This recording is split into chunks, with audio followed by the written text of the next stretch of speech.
Counties Radio. It's 3 minutes past 6. It's Thursday. I believe it's the 28th of September. We will get confirmation of that as soon as the results come back from the laboratory. Plenty on the show this morning. And as always, your input is not only requested, it's required. I'll give out the contact details in a little bit. But on the show this morning, we're looking ahead to some of the biggest changes ever in the history of the NHS. How will they affect you? A report shows there were nearly 8,500 roadside casualties in the 3 counties last year. How would you make the road safer? Here's my suggestion. You know those roadside tributes people put up with the flowers and the teddy bears? Surely we should ban those. They cause more accidents, don't they? And women, you can't have kids and a career. That's according to one successful businesswoman. 08459 455 555. You can text 81333, start your text 3CR, or you can give me an email, 3cr@bbc.co.uk. BBC Three Counties Radio. Now, as we mentioned, the NHS is facing some of the biggest reforms ever. It's about to go through some of the biggest changes in its history. The Health and Social Care Act is set to revolutionise the way hospitals, clinics and surgeries are run. But I'll be honest, I can't get my head around it. I've got no idea what it means or how it's going to affect us. So, we've got our BBC online health reporter, Nick Triggle, to join us now and explain it. Good morning, Nick. Good morning. Nick, exactly what are these changes to the NHS? Because I've been struggling to get my head around it. I don't think you're the only one. That's good. Incredibly complicated. The NHS was complicated before, and this is changing all the structures in the NHS. It's been described as perhaps the biggest structural reform in its history. The head of the health service said the changes are so big you could actually see them from space. But what does it mean? Well, what we're seeing is 2 tiers of NHS management scrapped, GPs given more control over how local budgets are spent, and at the same time we're going to see greater involvement from the private sector, which has obviously been controversial. And the government believes this will all help make the health service more efficient and more responsive to kind of what patients need, because GPs obviously are close to patients and kind of know what sort of conditions they're coming in with, and perhaps are better placed to help sort of channel the money into the correct places. Now, these kick in next April, and patients come next April probably won't see any difference in their health service. But what will be the true test of these is over a longer period, because the NHS is facing incredibly challenging few years, and unless the health service and the government get these reforms right, health care in the future could suffer. But how does this affect me as a patient? You say I won't notice anything. No, I don't think anyone would walk in on April the 1st into their local GP surgery or into their local hospital and see any change. But what is happening in the health service? It's facing, I suppose, 3 challenges: an ageing population, rising costs of new technology and drugs, and lifestyle factors such as obesity, which are increasing demands and increasing costs. And the NHS budget is not really growing at all over the next few years.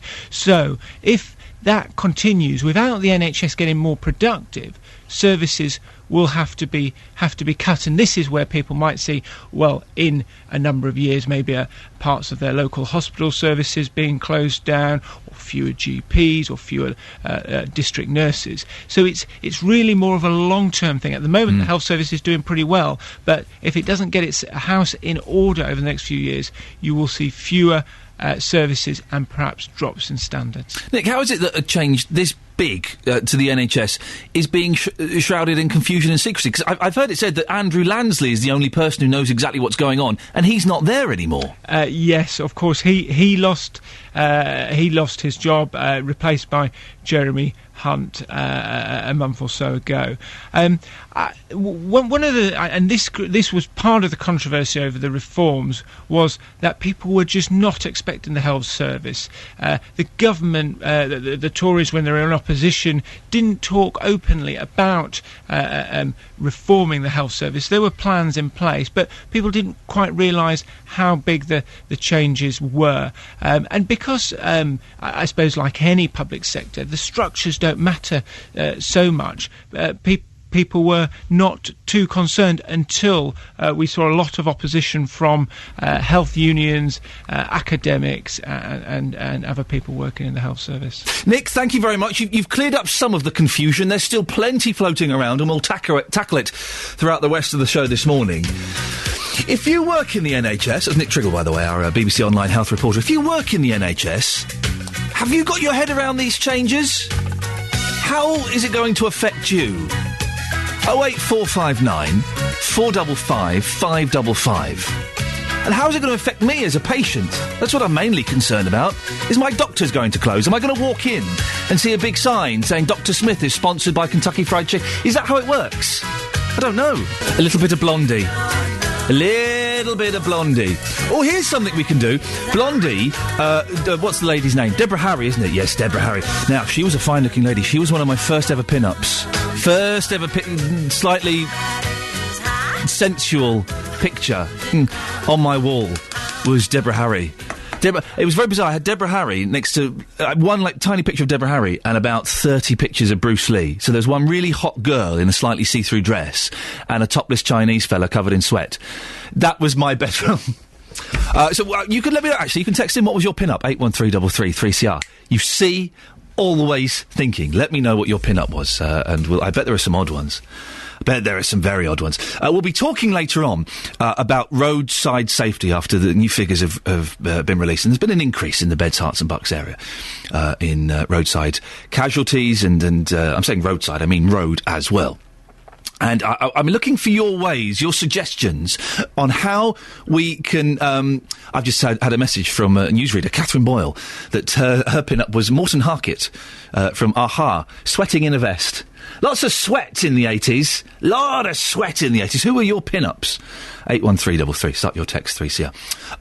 Looking at ways to make the roads safer. If you've got any tips on how we can do it. The Lib Dems yesterday were suggesting that we reduce the speed limit to 20 miles an hour pretty much everywhere. Pretty much everywhere. Put the speed limit down, 20 miles an hour. I don't know if that would work, to be honest. My suggestion... And I mentioned it in the office before the show, and it was met with, you can't say that. It's a bit, but I think you can say it. Is, you know, those roadside tributes, okay, when someone's had a fatal accident and you'll drive past and there'll be lots of flowers tied to a tree, maybe a teddy bear, some pictures. We should ban those, shouldn't we? We should ban those. Don't they cause accidents? They cause a distraction, because... You're driving along in an area where there's obviously been accidents, potentially a black spot. You glance at the tribute to make out the flowers, and who's that a picture of? And boom, then you hit somebody. So surely we should ban those. And also, let's be honest, no one tends to them, and they can be up there for months. They look awful, don't they? And I know, and I'm trying to be as delicate as I can, because I know that obviously they bring a lot of comfort to people. But really, isn't it time we banned those roadside tributes? It's Thursday, it's the 27th of September. These are your headlines this morning on BBC Three Counties Radio. The Health and Social Care Act comes into force today, giving GPs responsibility for managing not just the care of the patient, but also the costs incurred. A report on child exploitation in Rochdale, which led to the jailing of 9 men earlier this year, has found that police, social workers and prosecutors missed opportunities to stop the abuse. In sport, a young Liverpool team featuring 11 changes from the side that lost against Manchester United at the weekend knocked West Brom out of the League Cup with a 2-1 win last night. We'll have a full weather bulletin shortly. And coming up, did you have a good night's sleep? Today, experts are saying insomnia could be a sign of poor mental health. Find out why before 6:30. BBC Three Counties Radio. Now, very sad, we lost Andy Williams. But I did, and I say this with the greatest of respect, and a lot of people are saying this on Twitter, I thought he had passed a long time ago. If I'm completely honest, I was surprised, as I thought he had gone a long time ago. But what a fantastic voice. Let's have a bit of Andy Williams, shall we? This is just superb. Can't take my eyes off of you. Ah, fantastic. It's the Deer Hunter, wasn't it, that was in?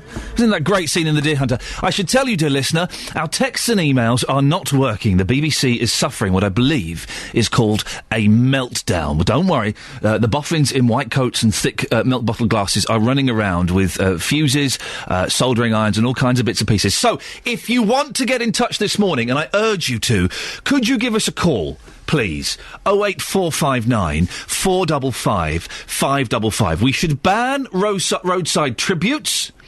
And who was your pin-up growing up? For me, Debbie Harry, one tiny one. The rest were Bruce Lee. Catherine Boyle on the news, it was a sweaty Morton Harkett. He's an odd-looking gentleman, isn't he? And I mean that with the greatest of respect.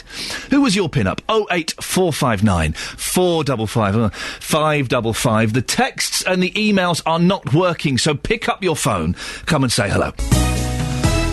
I should say October the 5th. Beatles Day. Beatles Day, isn't it? Oh, yeah, Beatles Day on BBC Three Counties Radio to celebrate the 50th anniversary of the release of Love Me Do, the first Beatles single from 1963. If you've got any memories, any stories, just any thoughts about the Beatles, if you could email them, not now because the email don't work, but store this email address for later on today, 3cr@bbc.co.uk, and send us your Beatles-related memories. I'm going to see the Beach Boys tomorrow night. I'm very excited. It's kind of all the remaining members of the Beach Boys. And then I read this morning that Mike Love, the lead singer from the Beach Boys, has sacked the rest of the Beach Boys. He sacked them by issuing a press release saying, yeah, after these dates in London, I won't be working with Brian, David, or Al anymore. Hang on. And the other Beach Boys are going, sorry, what? What happened? That's crazy. Mike Love, naughty man. Now, did you have a good night's sleep? I didn't. Today, experts are saying insomnia could be a sign of poor mental health. That's according to research by the Royal Pharmaceutical Society. They found that people are misusing sleeping remedies without speaking to a GP or indeed a pharmacist. Neil Patel is a community pharmacist. Good morning, Neil. Good morning. Neil, how do you distinguish between a bad night's sleep, which is what I had last night, and something more serious? It's really about the length of time that you have a problem with trying to get to sleep. If it's associated with something that you recognise might have caused a sleep problem, for example, shift work or maybe jet lag, then certainly using a short-term sleep remedy isn't a problem. Once you get into sleepless nights that are lasting for over a month, then that's more concerning. That's something where we believe it really is important that people ask for advice, because that could be a sign that there's something underlying that's causing the problem. I haven't slept well for about 3 years, Neil. Should I be worried? Well, continuous sleeplessness is usually associated with an underlying health condition. Only around a fifth of cases are actually due to just not being able to sleep. And that could be a mental health issue, as you said, perhaps depression or anxiety, or even sometimes a physical condition. So it could be something like asthma or even heart conditions. So it's really about making sure that people, if they have a long-term sleep problem, talk to their pharmacist and actually get some proper advice about what might be causing that. How did this survey work? How many people were looked at and kind of what peaks and troughs did you find in the figures? Well, we asked around 1,000 people about their attitudes to using sleep products. And what we found is, firstly, around about half of people who use sleep products didn't ask for advice at all, and that was a concern. And perhaps the most concerning thing for us was that around 30% had used these products for over a month but hadn't consulted anyone. Which products are these, Neil? Sorry, are these the ones you can buy, the sort of the ones you can buy in a chemist, or prescribed ones? That's right. They're the ones that you can buy. They may be from a pharmacy or perhaps even from a health shop. Yep. So it's not the prescribed sleeping tablets that you get from your GP. But again, it's the medicines themselves very safe if used appropriately. It's more about trying to find out what is this underlying condition that might be causing the sleep problem and getting some good advice about that, rather than just taking the tablets long term and not really thinking about what might be causing the sleeplessness. And what you say mental health problems could be the cause of this. What kind of problems are we looking at? Well, it could be associated with anxiety or possibly depression. So people who find it difficult to sleep may have an underlying mental health issue. Treating that would actually resolve the sleeplessness. So it's actually about getting some proper advice first, making sure that that's treated, rather than perhaps just treating the symptoms, if you like, just trying to cope yourself. How well do you sleep, Neil? Well, today I slept very well, partly because I knew I'd be on your show this morning, so I wanted to be fresh. My God bless you for that. No problem. Neil, thank you very much. Neil Patel there is a community pharmacist. Well, it raises the question, how well do you sleep? I know. I would imagine if you're listening to this at 6:26 in the morning, there is a chance that perhaps you didn't sleep too well last night. Is that right? I'm sleeping. It's week 3 of me doing this show, and I'm loving every second of it. Every second. The bit I'm struggling with is getting my head around the sleep. Because I'm getting up at 4 o'clock, boom! I'm up at 4, downstairs, cup of coffee. This morning I was watching a bit of Watchdog, because Matt Allwright gets a bottle of wee-wee poured on his head. And we've all wanted to do that to Matt Allwright at some point, haven't we? Well, it happened. So I'm watching Watchdog at 4:15. And I'm finding getting up quite easy. It's the rest of the day I'm struggling with. Do I have a doze in the afternoon? Do I just go to bed early? And then the night times, I'm not sleeping very well. I'm kind of awake. I'm a bit anxious. What if I sleep through my alarm? What if the show is awful? What if this? And so I'm constantly waking up in the middle of the night. And I do have a fear about missing my alarm. Because boy, oh boy, Beds, Hearts and Bucks, wouldn't you be disappointed if I didn't turn in one morning? So I'm constantly waking up in the night and checking my alarm clock to see what the time it is. Oh, it's 1:30. Oh, it's 2:45. That's fine. Oh, it's 3:20 now. Do I go back to sleep for another 40 minutes, or do I might as well get up? I don't know. So I guess what I'm asking, 2 things here. Firstly, how well do you sleep? If you're a bad sleeper, could you let me know how bad it's got? 08459 455 555. And if you've got any little sleeping tips or remedies or things that you do. Hot bath, I've been told, works. Really? I'm not really a bath man. What other things? Lavender oil is supposed to help. It smells nice, but really? 08459 455 555. I'll remind you that the text and the email are not working at the moment. So don't text in. Don't email. We'll let you know when they're up and running. How well do you sleep?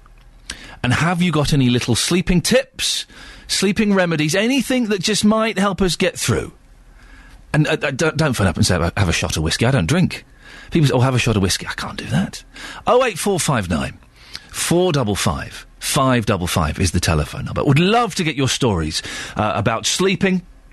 How well or how badly do you sleep, and your sleeping remedies. Don't forget, the email and the texts don't work this morning, so give us a call, 08459 455 555. If you don't forget, the texts and the emails are not working this morning, so if you want to get in touch, and you will do when we start talking about roadside tributes and women, you can't have a family and you can't have a successful career at the same time, give us a call, 08459 455 555. Now, with the time approaching 6:30, let's get the latest news and sport with Morton Harkett fan Catherine Boyle. Across Beds, Hearts and Bucks, this is Iain Lee on BBC Three Counties Radio. Thank you, Catherine. That golfer, we should dig out the whole clip of that golfer talking, because I heard it on 5 Live this morning. He's a plum. He's like, these guys ain't going to get a hall pass, and I'm going to beat their brains out. I don't care. I'm not here to be liked. I'm going to beat their brains out. He's a golfer! For God's sakes, it's the fourth most tedious sport in the world. You can't even call it a sport. It's just rich men walking around in terrible clothes, hitting a ball and then walking a bit more. 08459 455 555. It's the end of the week. Well, plenty coming up in the next half hour, including we'll be talking about Delaney Brown, hearing more about the failings in the Rochdale sex scandals that's been going on. And also, if you're a mum, you can't have a career as well. We'll be talking about that in a second. But shall I do the front page of the newspapers, or should we do mums and careers? Let's do mums and careers, shall we? Yes. Anyway, I'll tell you why, because there's some good stuff in the papers today. I want to take my time with it, including Kelvin McKenzie wants an apology from the police. What? Anyway. Anybody attempting to balance motherhood and a career should accept that there would be failures. That's according to Christine Lagarde, the head of the International Monetary Fund. The mother of 2 has warned women who choose a career and raise a family at the same time they will run into trouble. Well, our reporter, Justin Dealey, has been speaking with Denai Green from Watford. Denai is the director of the recruitment agency Talent on Board, and she says you can have children and a successful career at the same time. Yeah, definitely. I've done it. I've got 4 children, 2 sets of 2 really. I've got a 22 and a 21-year-old, and I've got a 10 and a 9-year-old. Same husband all the way through. And I've always had a career. Because some people say you simply can't have both. You've got to make a decision. How have you managed to be so successful both as a parent and in your career? Having the right partner and the right family around you. So it's about, you know, sharing the burden of having children, I suppose. Well, not that I find them a burden, but I've just been really lucky. Work-life balance has always been an easy thing to juggle. Trusting in my husband, because my husband works around me, I work around him. Trusting him to just get on with it in the same way I get on with it, and not having any conflicts. You know, just having the right goals, I suppose, together. And you seem to be a really positive person as well. It's a case of, I will make this work, instead of having negative thoughts. You're going in being positive from the very beginning. Yeah. Well, I think when we first had our two eldest, I knew people that had done sort of role reversals, and Dad had become the stay-at-home guy, and it hadn't worked because as a female they couldn't let go of the running of the home and, you know, make sure the washing was done and the housework was done. Whereas my husband and I have never had that conflict. We've both shared everything from day one. So it's been easy. But it's about communication, and I suppose an unwritten agreement, I suppose, between the two of you that you can do it. It's a great story. You seem very pleasant, but in business, I bet you're hard as nails, aren't you? I don't know. She's worked for me for the last 8 years. Ask her. Is she hard as nails when it comes to business? No comment. Well, Claire Blampier is the managing director of the company that... get this, how cool is this? That introduced pesto sauce into our supermarkets 20 years ago. Oh, and she's the mother of 2 from Buckinghamshire. Good morning, Claire. Good morning. Did you really introduce pesto to the UK? I did. I love you. But I had to write an article about some nonsense a couple of months ago, and the first paragraph was about how I first tasted pesto when I was 19, and I didn't know what you were supposed to do with it. So what did you do with it? Well, I was at a posh... We'll go off on a tangent for a second, if you'll indulge me. I was at a very posh friend's house, and they said, have you had pesto before? And I went, oh, yeah, loads of times. So I got a tiny, tiny little bit on a teaspoon and put it at the side of the bowl of pasta, and they went, no, you do it like this, and she just dumped loads of it all over. Claire, that's the great thing about pesto, you can do anything with it. Claire, thank you very much for enriching all of our lives and making students even more lazy in their cooking skills. Now, when you hear Christine Lagarde saying you can't be a successful businesswoman and a good mum, does that anger you? Not anger me, but I think it's a rather sad and disappointing view, actually. I was brought up to believe that it was possible to do anything by my mother, who balanced family and an important career too, and she was a brilliant role model for me. It is a juggling act, but the rewards are fantastic, and I love my job. And for me, I think I'm probably a better mum because I work. I was talking to my wife about this last night, who works and is a mum, and I was surprised to say to hear her say, well, actually, do you know what? Yeah, I think that there might be something in this, that you do lose something by not being with the kids all the time, don't you? I think there are times when you do perhaps feel a bit guilty. Sometimes you can feel a little bit inadequate. But I think you have to balance that with the real highs and the sort of the great sense of kind of all-round achievement that you get when you do a bit of juggling. Do you wish that you could have spent more time with your kids when they were younger? No, I'm really lucky. No, thank you. No, honestly, I have no regrets. Right. I think the children are very proud of me. They're very happy, and now that they're older, they're actually quite supportive. So they can cook, they can even clean. So they're very independent. Wow, that's my little boy's 2.5. His favourite thing is cleaning the windows. Well, you keep doing that, young man. Now, you've got a company with 20 employees. Have you introduced any policies that to help working mums? Because it can be difficult, can't it? I'm sure it can, yes. I think, my employer and my team have always been very supportive of me. We're a family-owned and run business that was set up by a woman in Italy 70 years ago, can you believe? So we have very strong family values. So we offer part-time working, flexi-working, time off for dependent care. I think it's really important to try to be supportive in the context of a business environment.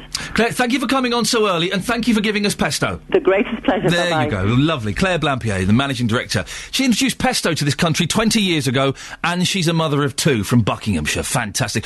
Well, what do you think? I feel that I'm missing out on something by not being around my kids all the time. I've said to my wife, if she earned enough money, if she earned more money than me, I'd be a stay-at-home dad, without a shadow of a doubt. Would love to. I'd much rather be at home with the boys, hanging out, playing, watching Postman Pat. I'd much rather be doing that than this. If I'm completely honest, of course I would. I'd love to be there for them all the time. Mums, do you feel that your children are suffering because you are working? Can you be successful in business while still being a decent mum? Let's be honest. Something has to go, doesn't it? Something is suffering, whether it's your work because you're a little bit more tired, or it's your relationship with your kids because you're not there, you're kind of dropping them off with nannies, or they're in nursery when perhaps it's a little bit too young for them. Let's be honest, if you're a working mum, your kids are missing out on something, aren't they? They're suffering a bit. 08459 455 555. Texts and emails aren't working, so do give us a call. If you're a working mum, your kids are suffering, aren't they? Percy Sledge, When a Man Loves a Woman. Now, the grandfather of a teenager who was deliberately run down by a car in Luton has called on young people to stop killing each other. Delaney Brown Sr. made the appeal 3 weeks since his grandson was murdered as he rode his bike along Vincent Road in Leagrave. Speaking at a press conference yesterday afternoon, he asked those involved to come forward, not for the police, but for his family. I want to appeal directly to those people who are involved. They know that they're involved, to come forward. I know this is a very difficult thing to do, but this will always live within your conscience if you don't. We don't want to see another young person hurt, and would hate to see another family go through what we have been experiencing because their son or loved one has been killed. We as a family, we have forgiven those people that we know who are responsible. We understand how things are in life today for young people. As a grandparent, I'm appealing to other grandparents and parents and out there to speak to their young ones, young men, and to show them the right way, the right thing to do. The police are treating this as murder. This is not a road traffic collision. People say they don't want to help the police. This isn't about helping them, it's about helping us to see justice done and about not another young person being taken out. We want to be able to stop this postcode nonsense that's going on by meeting parents from Marsh Farm, Lucy Farm, and say to our children, we are working together for our young people, so stop killing each other. Well, Detective Chief Inspector Steve Collin from the Beds and Hearts Major Crime Unit told our reporter Tony Fisher that Delaney Jr. and the principal suspect were from two separate gangs in Luton. Inquiries are ongoing in relation to identifying all those responsible. I believe the principal suspect is the driver, of course, in bearing in mind what we're dealing with. The important person in the vehicle is undoubtedly the driver. There will be further arrests being made, and that will include the arrest of the driver. Why don't people come forward in this case, do you think? Is it because, as you mentioned, they fear there'll be snitches? I think there's two things. One is that they're a snitch. That's certainly what some of these young boys have said to me, that they'll be a snitch, and that's obviously a very difficult thing to do, to give a witness statement. I get that. But the family, as well as the police, wish to resolve this, and I think we need to approach these young men. We'll keep doing that until we can hopefully get the statements from them. That's Detective Chief Inspector Steve Collin from the Beds and Hearts Major Crime Unit, talking to our reporter Tony Fisher. 6:45, it's Thursday the 27th of September. These are your headlines this morning on BBC Three Counties Radio. The Health and Social Care Act comes into force today, giving GPs responsibility for managing not just the care of the patients, but also the costs incurred. A report into the Rochdale child exploitation case, which led to the jailing of 9 men earlier this year, has found that police, social workers and prosecutors missed opportunities to stop the abuse. In sport, England's cricketers take on the West Indies degrees in the Super 8 stage of the men's T20 World Cup later today. Your weather for Beds, Herts and Bucks. Cloudy with patchy rain at first, but brightening up this afternoon. Top temperature is 16 degrees. And coming up, a report on the sexual exploitation of children in the Rochdale area has listed a number of mistakes made by agencies. We'll find out more shortly. BBC Three Counties Radio. Plenty to talk about this morning, and the texts and the emails are down. So may I suggest, if you've never phoned in before, this morning is an excellent time to vent your spleen. Because, mums, if you've got a career, your kids must be suffering. You can't do both at the same time and succeed in both of them. Can you? 08459 455 555. And those roadside tributes, you drive past a traffic light where there's been an accident and there's flowers on it and a teddy bear and a picture. Really, they don't help anybody, do they? They don't help anybody. Should we not ban those? They can't be safe. And they don't look very good. 08459 455 555. Excuse me. Now, a report into the sexual exploitation of children in Rochdale, Greater Manchester, says years of failings allowed the abuse of girls to continue, despite social workers and the police being made aware of the problem. Earlier this year, 9 men were found guilty of grooming girls as young as 13 in the area.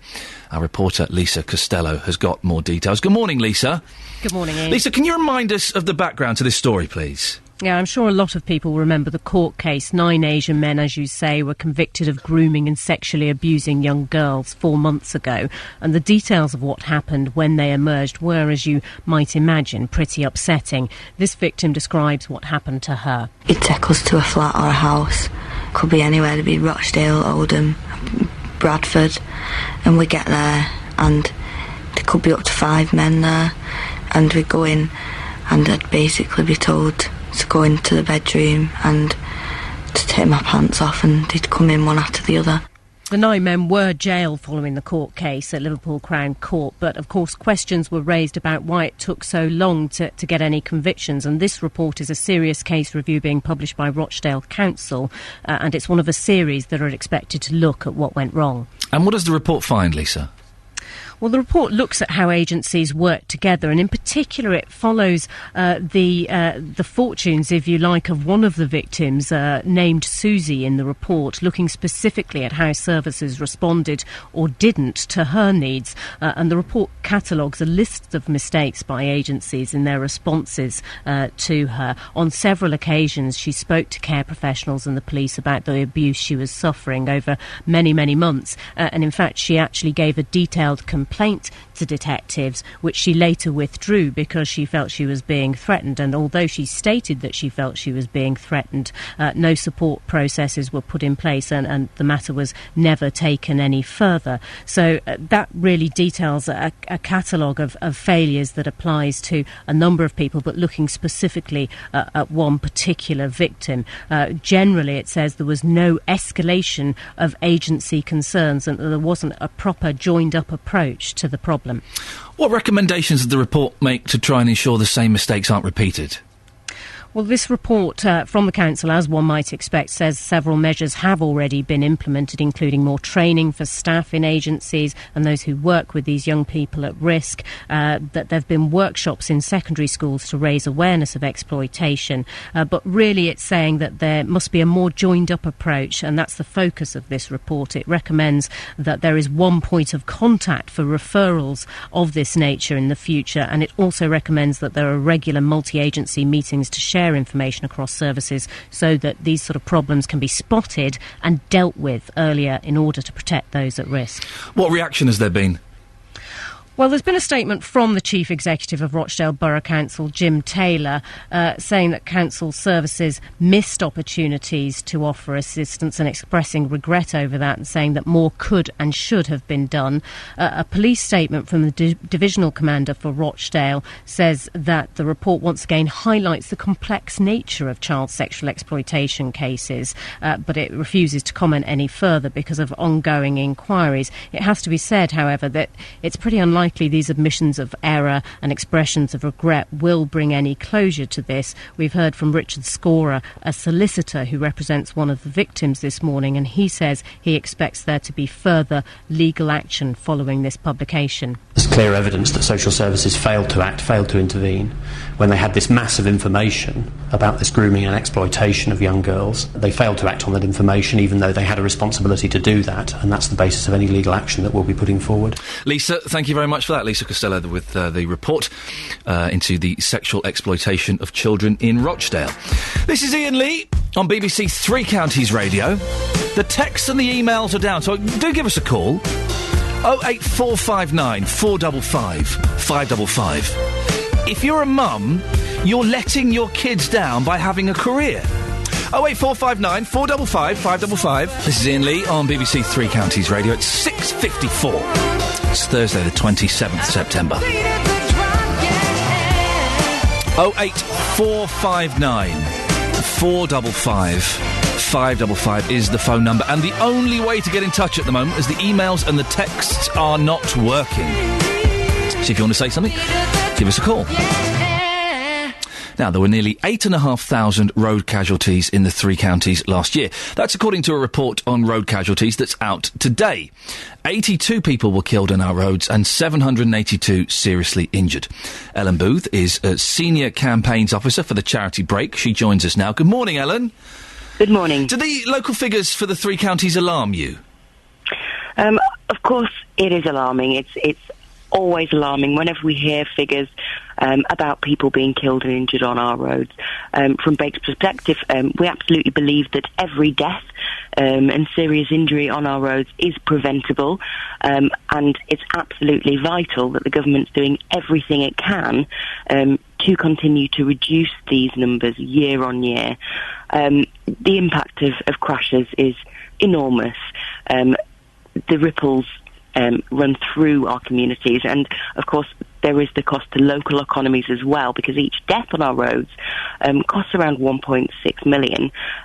So there is a huge cost to these crashes, and we're saying to the government it's absolutely vital that we're looking for very serious action to bring these numbers down year on year. How can we make the roads safer, Ellen? Well, we're saying there are three main things that we'd like the government to do. We're looking for action on young driver crashes in particular, because young drivers are subject to the highest risk on our roads. We're also looking for action on drink driving. We're looking for a zero-tolerance approach to drink driving, so a reduction in the drink drive limit, and also greater enforcement of drink drive laws. And thirdly, we're looking for action on speed management, so bringing speeds down in communities, so widespread 20-mile-an-hour limits around towns and villages, but also greater enforcement of speed traffic laws as well. So we're looking to bring down the number of drivers that are speeding at any given time on roads. And these, we believe, are the main 3 points that we can, or the government can be doing to reduce casualties on our roads. But of course, it's not just about what the government can do. It's about what we can all do to bring down these figures and to reduce the horrifying toll of road crashes on our society. We're asking everybody to take the pledge, the Break pledge to drive safely at all times, and you can find more information about that on our website. What's the website, Ellen? It's www.break.org.uk. Now, listen, this morning I've been suggesting that these roadside tributes that pop up when there has been an accident, they're quite dangerous themselves. First of all, it's obviously a dangerous place, so to have a distraction there, that can't be a good thing. Should we ban those, Ellen? I would absolutely say no, we absolutely shouldn't ban them for a number of reasons. One, evidence doesn't suggest that they're distracting. It might even be that they're a very timely reminder. It might even be that they're a very timely reminder that actually this is a place where people have died before, you need to be extra cautious. And you also have to think about the families involved. Now, if someone dies on the road, it might be you said goodbye to them that morning to never see them again, never see the body again.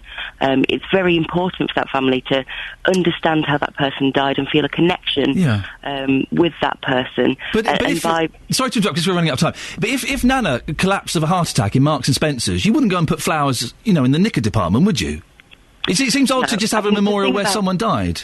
The thing about road crashes is that they generally affect people who are absolutely not, you aren't expecting them to die. So young people, they're often very violent events. You may not get to see the body because the body may be quite very damaged, so you may not be able to see that body. It's very different from a natural event. These are unnatural, violent occurrences that happen suddenly. So they're incredibly traumatic deaths. And as such, we absolutely need to have respect for the grieving process of those families involved. Ellen, thank you very much. Good luck with the campaign. That's Ellen Booth, Senior Campaigns Officer for the Charity Break. Well, what do you think? She thinks that the roadside tributes should stay. I disagree. What do you think? And how would you make the roads safer? 7 o'clock.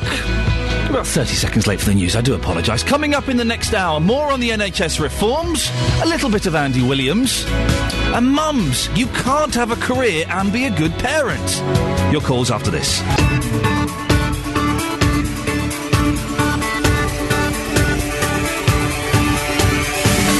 Good morning, dear listener. This is Iain Lee. It's BBC Three Counties Radio, 4 minutes past 7 on Thursday, the 27th of September. It was May a little while ago. What on earth has happened? Plenty coming up on the show in the next hour. We're looking at some of the biggest changes ever to happen in the history of the NHS. How will they affect you? A report shows there were nearly 8,500 road casualties in the three counties last year. How would you make the roads safer? And should we get rid of roadside tributes? And women, you can't have kids and a career. That's according to one successful businesswoman. I've just tweeted that. Oh, people are very, very angry.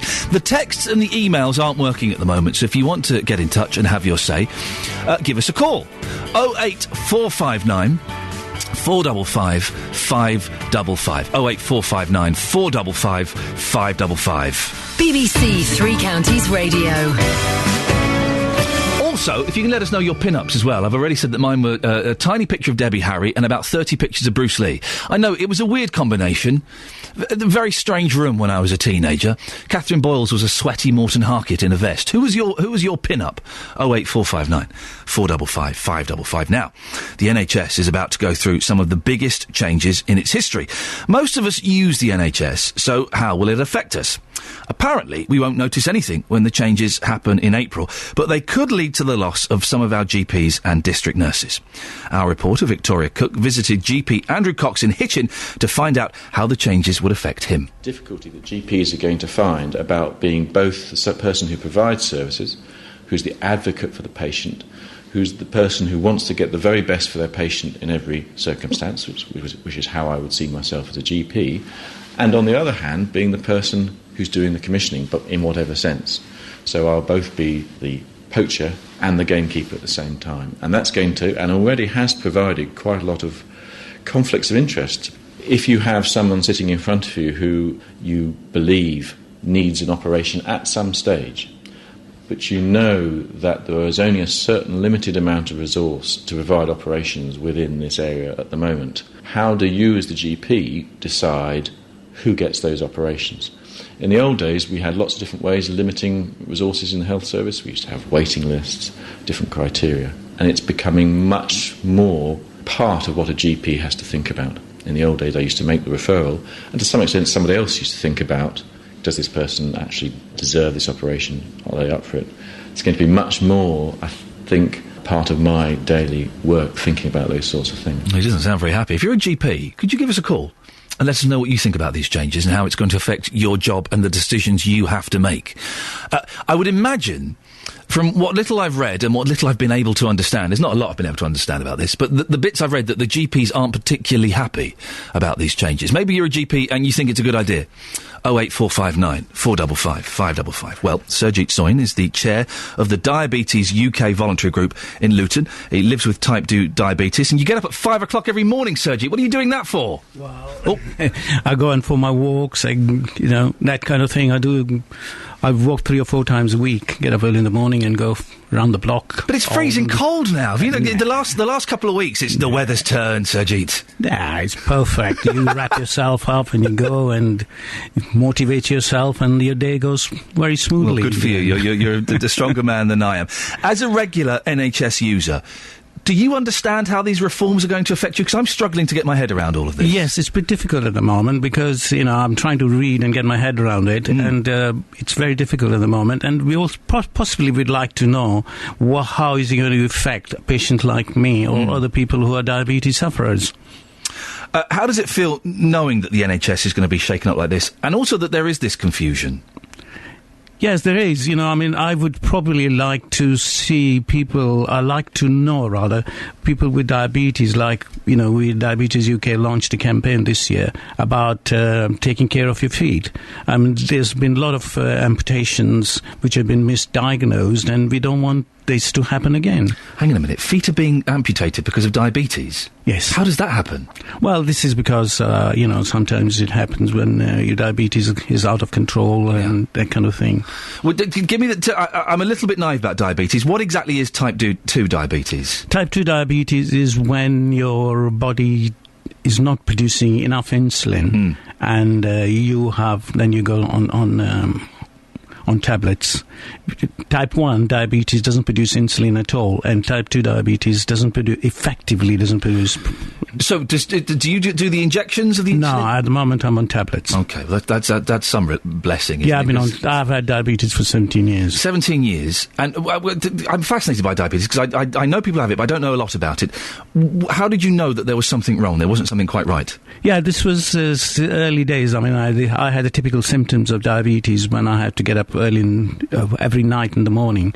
I had to wake up 3 or 4 times in the night to go to the toilet, and I was passing a lot of water. Yeah. And the same thing happened during the day, and I was craving for sugary drinks, and my eyes were blurred, and I started losing a lot of weight, and that was an indication for me to go to the doctors. So how regularly now, 17 years on, do you use your GP? Are you there very often?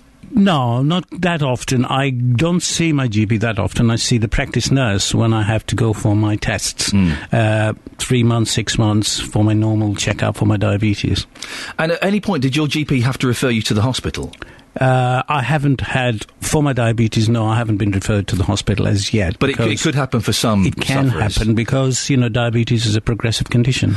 And it sounds like that more responsibility is going to be put on the GP's shoulders to decide who gets some treatment and who doesn't get some treatment. That's got to be concerning. That's right. It is. Especially people who have had diabetes for a long time, and it's not been for one reason or the other.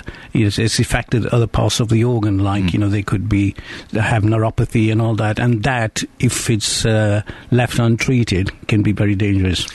You're an NHS user. As I am, how informed are you as a patient of these changes? Because I was in hospital a couple of days ago with my little baby, and I was at the doctor's shortly before that, and I've not seen anything there that's been advertising these changes. No, I haven't seen them myself either. We hear about it, or just go and read on the website. That's all I basically know. The interesting thing about this story is we're the BBC, right? We're supposed to know everything.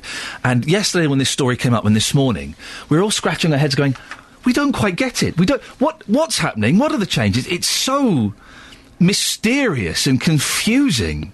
Do you think that finally that there should be more information for patients? There should be more information, like us. We should be told, and then we can pass on the same information to our patients with diabetes who attend our meetings. Because I'm the chairperson, and if somebody comes along and asks me these questions, I don't know anything. You don't know? Yeah. So if anyone's worried they might have diabetes or has got any questions, how do they get in touch with you and your organisation? Yeah, they can get in touch with our care line in Diabetes UK offices in London, and they will pass on the information to us. And they'll just Google that and the number will come up. Sajid, thank you so much for coming in. Thank you very much. You go off and have another long walk or something. So thank you. That's Sajid Soin there, who is the chair of the Diabetes UK voluntary group in Luton. Well, you've heard this. Everyone's slightly scratching their heads. If someone can phone up and explain these changes to me, that would be wonderful. 08459 455 555. If you're a GP, I'd love to speak to you. I know that there may be some rules that perhaps slightly prohibit you from getting in touch, but do give us a call. 08459 455 555. Don't forget that the texts. It's Aladdin today. Aladdin is the story in The Guardian on CD today. My little boy is loving these. cracking. Aladdin and other stories read by Tamsin Gregg, who's brilliant, and the overused Stephen Mangan, a man I just don't get. The texts and the emails are down. So 08459 455 555 is the telephone number if you want to give us a call. Nick Coffer is on today between 12 and 3. Always a cracking listen. And he's got James Ogley from Luton, who describes himself as husband, dad, clergy, geek, and is passionate about getting people back to church. And at 1, you can catch up with lively librarian Adam Lancaster. If you've not been to a library for a while, boy oh boy have they changed. You're allowed to make as much noise in there as you want now. I take my little boy, he loves it.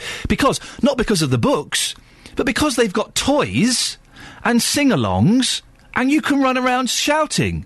I remember when I used to live in Slough, on the Britwell estate, we went to Wentworth Shops, and there was a tiny library there, and at the age of 5, I got kicked out of the library and made to stand outside for being too noisy. Yeah.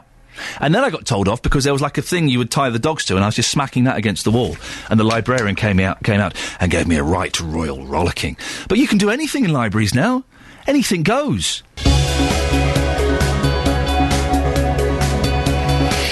It's 7:15, it's Thursday the 27th September. These are your headlines this morning on BBC Three Counties Radio. Senior NHS administrators are warning that patients will feel the impact of constraints on its budget in England over the next few years. A report on the sexual exploitation of children in Rochdale says years of failures by the police and social services allowed the abuse to continue even after it was reported by victims. In sport, ahead of the Ryder Cup starting tomorrow, the USA's Brand Snedeker has underlined just how competitive he is by saying he always aims to beat his opponent's brains in. What a nice fellow. Full weather bulletin shortly with Steve, and coming up, figures already released show there were nearly 8,500 casualties in the three counties last year. Are our roads too dangerous? And what can be done to improve road safety? We'll talk about this and more before 7:30. BBC Three Counties Radio. Now is an excellent time to call. We've got a few lines free. 08459 455 555. Throwing loads of things out. But one little passing comment was, who are your pin-ups? Mine was a tiny picture of Debbie Harry and about 30 pictures of a sweaty Chinese man, Bruce Lee, all over my wall. For a period, I had posters on my ceiling and until my mum told me off. Catherine Boyle, who reads the news, hers was Morton Harkett in a vest. And Jess has called in. Good morning, Jess. Hello. You're from Heath and Reach. Your pin-ups, who were they? Yeah, Mary Decker and Jennifer Rush. Right. Who was Mary Decker? Was she the runner? That's right, yeah. She was two-time world champion in '83. She was involved in an unfortunate incident at the following year's Olympics, but then... She got knocked down by Zola Budd, the lady with no shoes. Yes. Very controversial. Very. And Jennifer Rush was the Power of Love woman? She was, yeah. She was, with the greatest respect, and I'm an odd-looking gentleman, she was an odd-looking lady, wasn't she? Yeah, so some say, but I thought she was absolutely beautiful. Other lads in '85 lusted after Madonna. It was only Jennifer for me. Oh, well done for you. She did have slightly equine features, didn't she? A horse's mouth. I guess so. Never thought about it. Okay, well there you go. And so all the other lads in your school, they had the Madonna and the other pin-ups of the day, and you went for Jennifer Rush and Mary Decker. Were you teased at all for these, Jess? Just a little about Mary. No one minded about Jennifer. Okay, well there we go. Well, Jess, thank you so much for sharing that. Thank you. There we go. It's Jess from Heath and Reach. Mary Decker and Jennifer Rush. She was odd-looking, Jennifer Rush, and I say that, listen, I'm not in any way being rude, I'm being descriptive. I'm an odd-looking fellow, I will admit that very freely. Who were your pin-ups? There are some odd ones out there. 08459 455 555. Now, as we mentioned, there were nearly 8,500 road casualties in the three counties last year. That's according to a report on road casualties that's out today. 82 people were killed on our roads and 782 seriously injured. Well, Justin Dealey is out and about in the three counties this morning looking into this. Good morning, Justin. Yes, hello, Ian. What have you got for us today? Well, I'm at the Watling Street Cafe, which is on the A5. Hang on a second. You quite often go to cafes. We went to our little local cafe after the show the other morning, and the lady said, "Oh yeah, that Justin Dealey was in this morning." Did you always just go and hang out in cafes for these reports? Listen, you've got to be realistic. As a reporter who works on the breakfast show, if you're looking for reaction, you've got to go to the places where you know people are going to be. Carry on. So I'm at the Watling Street Transport Cafe on the A5 in Hertfordshire, and for these drivers behind me, Ian, well, road safety is a conversation they have on a regular basis, and a few moments ago I spoke to Lou.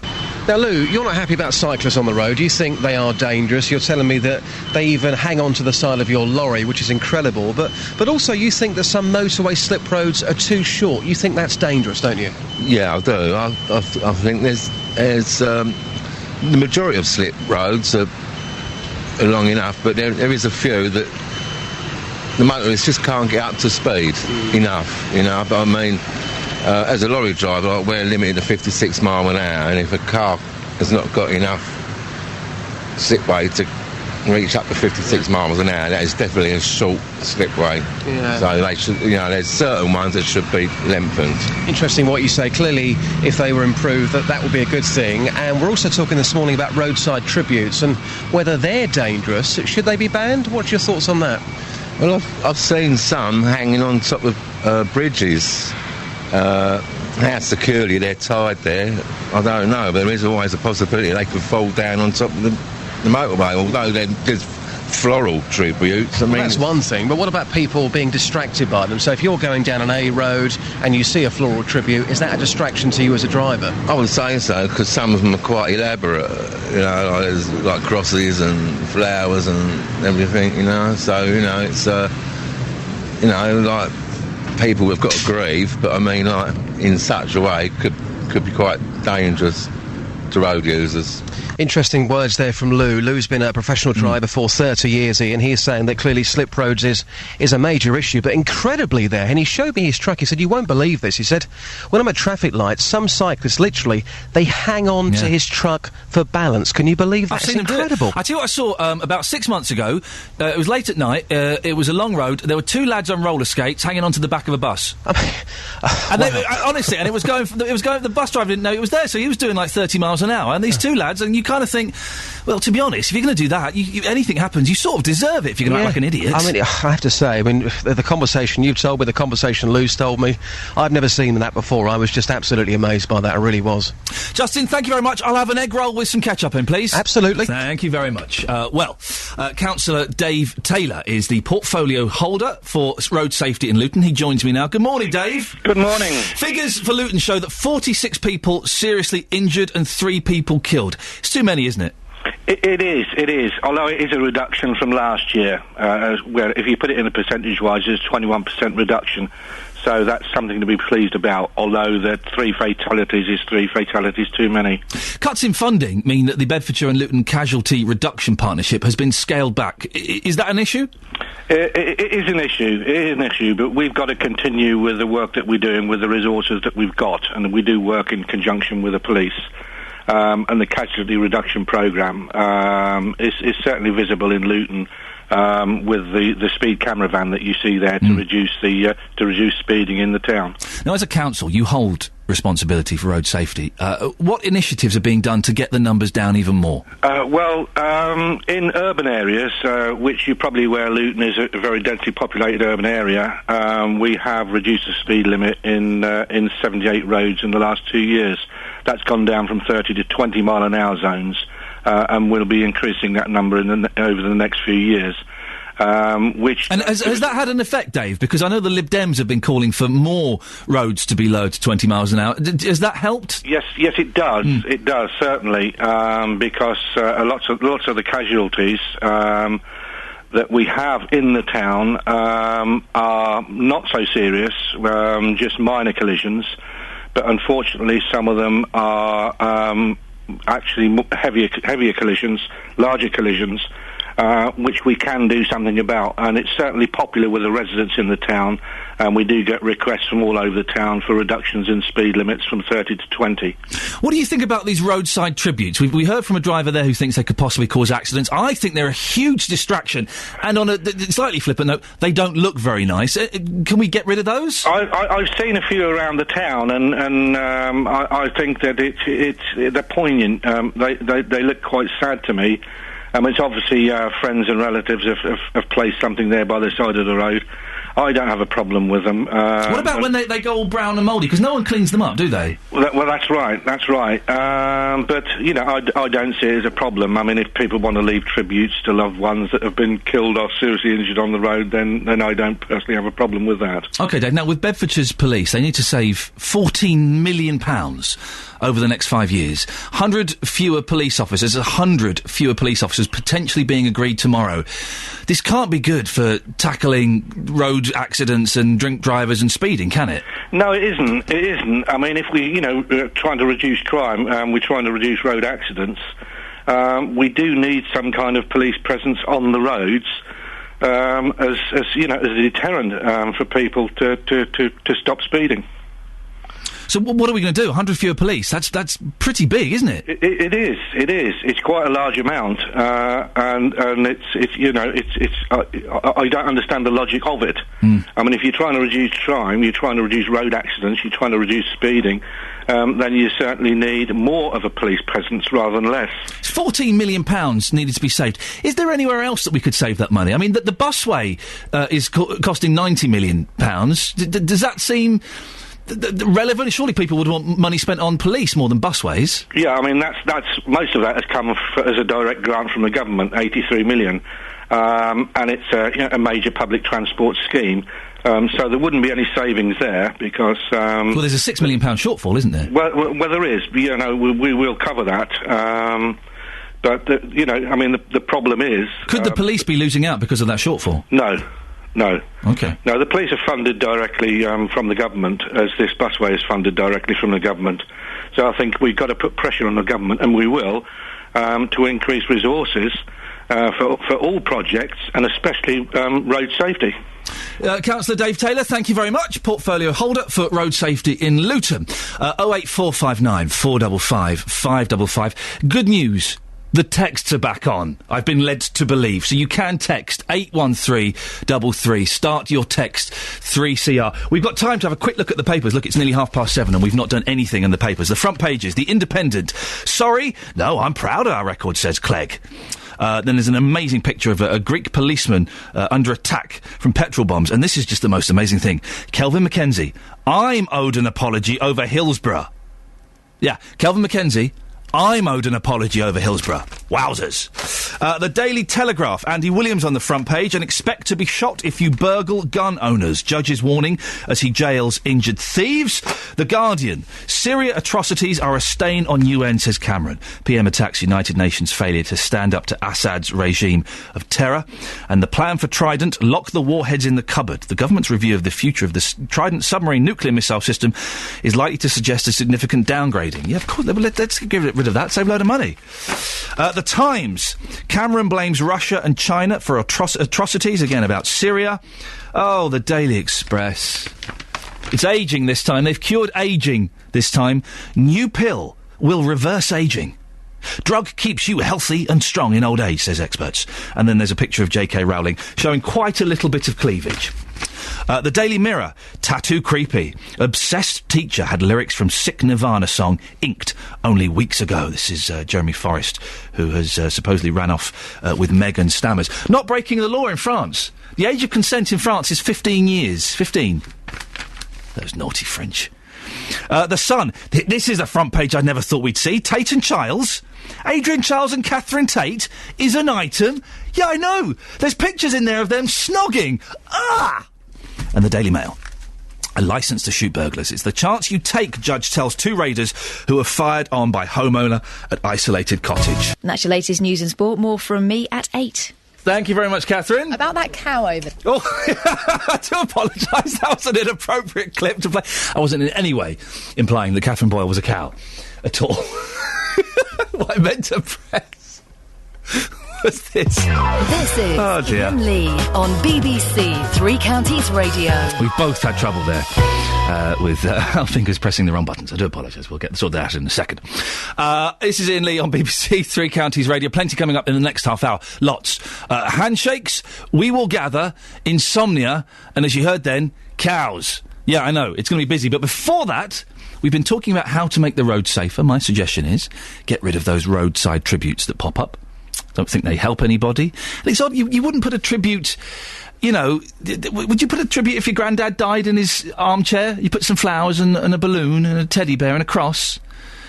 You wouldn't do it. 08459 455 555. The texts is working now. 81333. Start your text, 3CR. Bill is from Hemel Hempstead. Good morning, Bill. Good morning, Ian. You're always so enthusiastic, Bill. I certainly am. I'm always. Of course, the thing is, what I always look at, I'm alive, and that's the thing.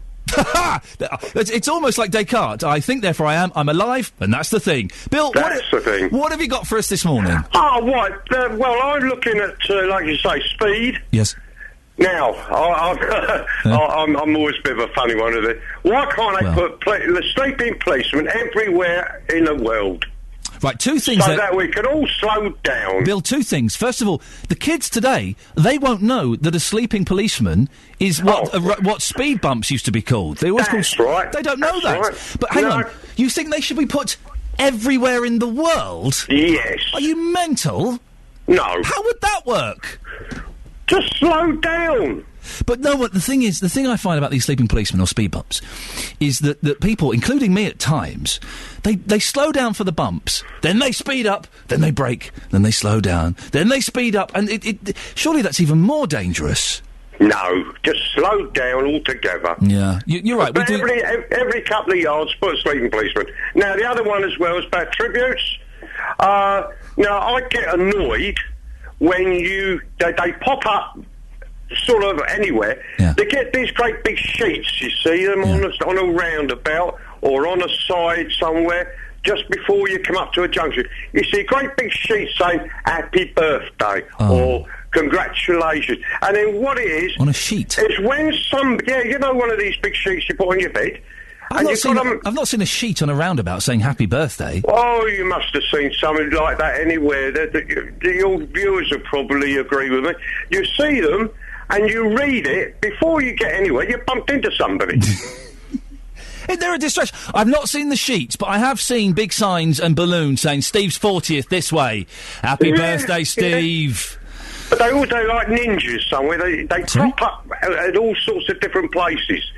You never see them put them up, but you always see them in the mornings, whatever. Ninjas put sheets up with Happy Birthday Steve you know on. what I mean? They creep somewhere at night. They're all in dark black, and they put them up on the roundabouts and stuff. Bill, you've gone... You're alive, and that's the thing. And I know. Yes, and you've gone off on many tangents. It's been a pleasure talking to you, Bill. Thank you very much. That's great. Lovely to hear. I love your programme. Thank you very much. There we go. There's Bill from Hemel Hempstead. The texts aren't working. Deary, deary me. Your licence fee is paying for the texts not to be working, I hope you know. So if you want to get in touch this morning, do give us a call. 08459 455 555. I've not seen the big sheets saying happy birthday, but yes, I've seen balloons and so anything like... There is too much furniture. It's called road furniture. There is too much road furniture on our streets.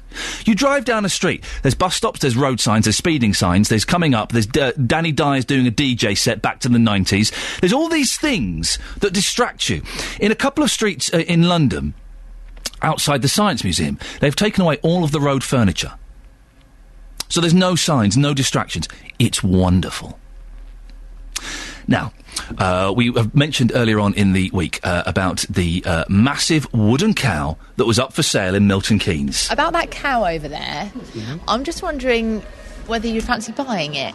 I wouldn't really have anywhere to put it. I wish them luck in selling it. Can't imagine what you would do with it. Well, it does have shelves in it.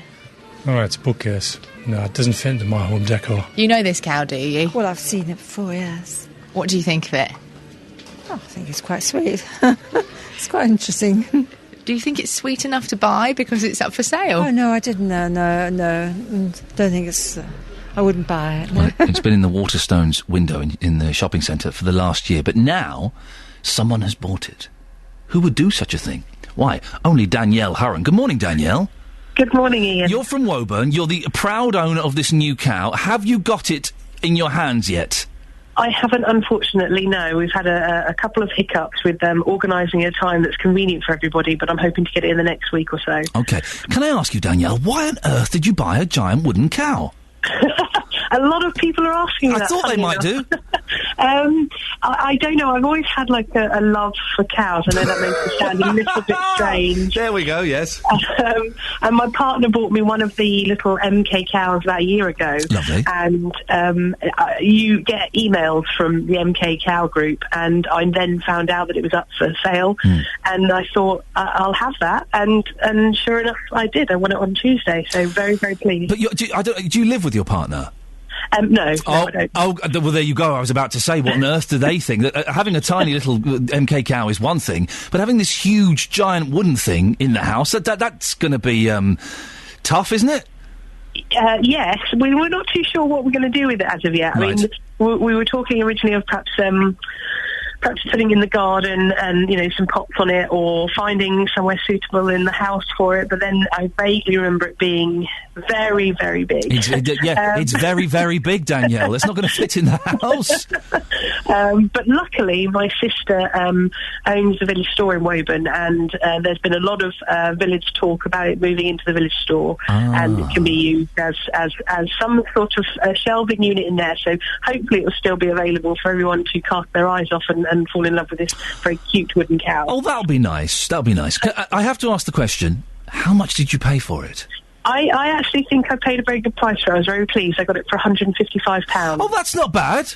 I thought you were going to say something like 2,000 or something. Oh, that's pretty good. Exactly. I was very, very pleased with that price. So it's a one-off, and it's certainly a talking point for years to come. Danielle, when you get the cow, would you take a picture of you standing next to it and we can put it on our Facebook page, please? Absolutely, Ian, no problem. Fantastic. Thank you very much. That's Danielle Hurren, who is the proud owner of the giant wooden cow that's been in the window of Waterstones for the last year. She bought it. Well done.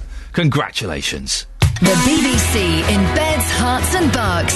This is BBC Three Counties Radio. There is a picture of the cow up on the Facebook page now, but I want one with Danielle. I want Danielle next to it, giving it the thumbs up or whatever you do. But if you want to see it sans Danielle, then facebook.com/BBC 3CR. 08459 455 555 is the telephone number if you want to give us a call. Texts and emails are down, so do give us a call if you want to get in touch. Today, experts are suggesting insomnia could be a sign of poor mental health. That's according to research by the Royal Pharmaceutical Society. They say people are misusing sleeping remedies without speaking to a GP or indeed a pharmacist.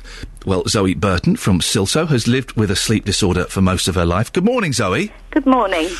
How long have you struggled to sleep? Forever.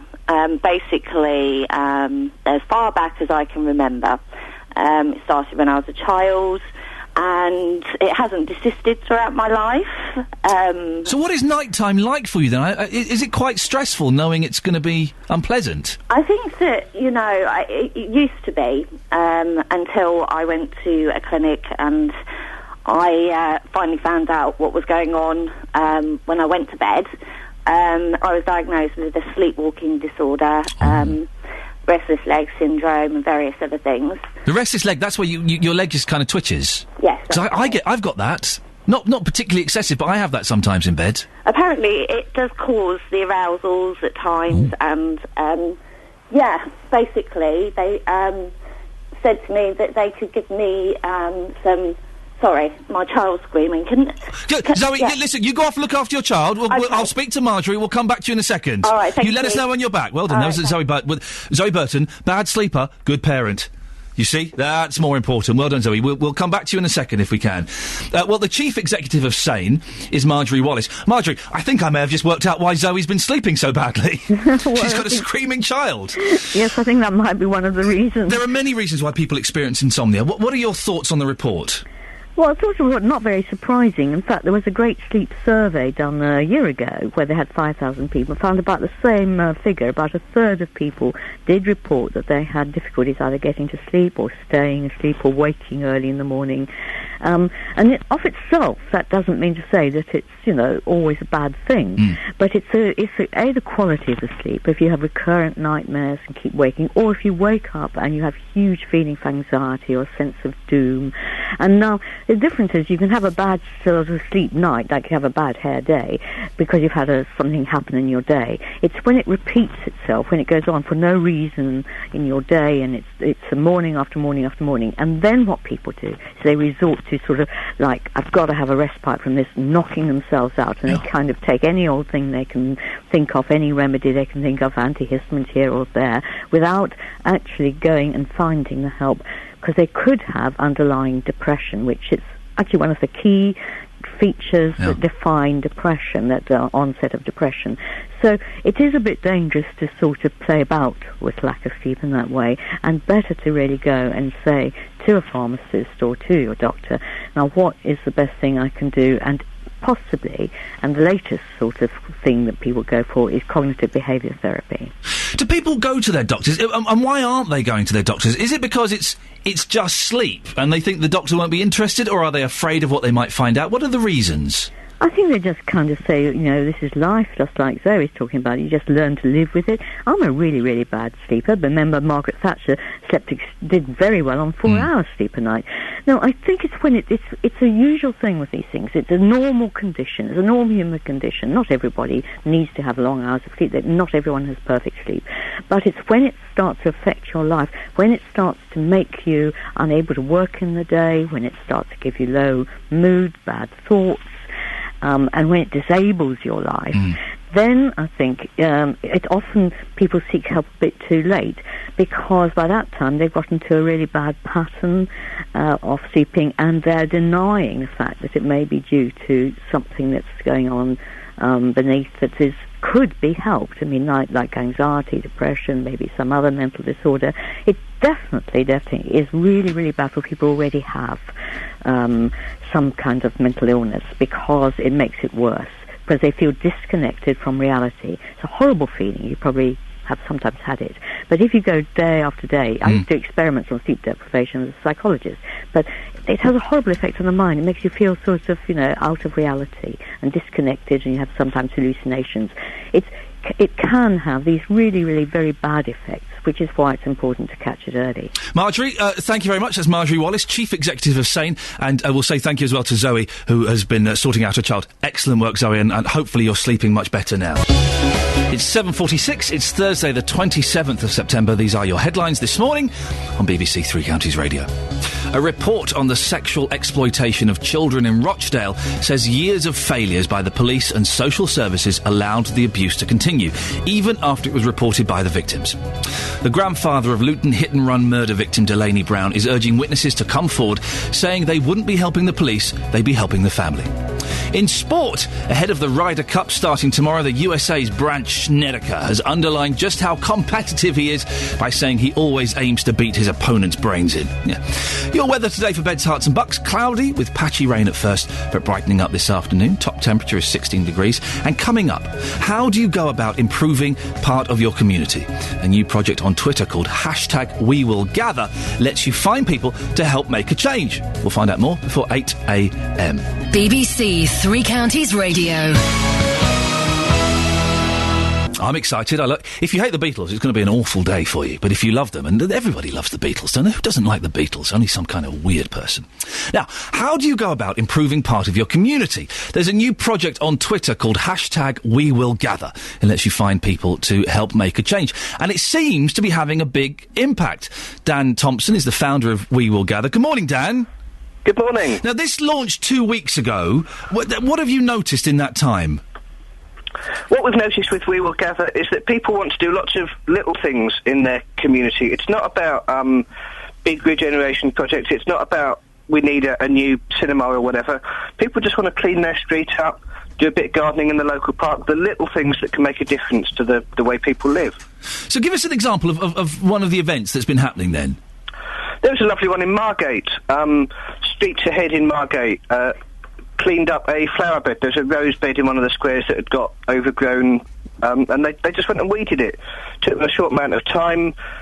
5 people got together. They talked to another 5 or 6 local residents, got the bed cleaned up, litter picked, looked fantastic afterwards. So they just tweeted, we're going to be doing this flower bed needs to be cleaned up. We're going to be there Tuesday at 3 o'clock. Who wants to join us? And people turned up. Yeah, all you have to do to get We Will Gather to work on your behalf is to tweet with the hashtag We Will Gather, the word help, and a postcode. The website sets up a page for you, and then you can start signing up people to help through that. I think this sounds fantastic. I've always been a big fan of, people doing small things in their communities to make a difference. Why did you... Dan, you sound like a young gentleman. Why did you, as a young man, decide to start this up? Dad, you think I sound like a young gentleman? I'm 38. So Are you really? I've passed the young gentleman. Well, listen, you're an old man. I'm 39. We're well past it, Dan. I wish I sounded like you, blimey. We should just be retiring and putting slippers on by now. I do wear slippers. Anyway, why did you decide to start this?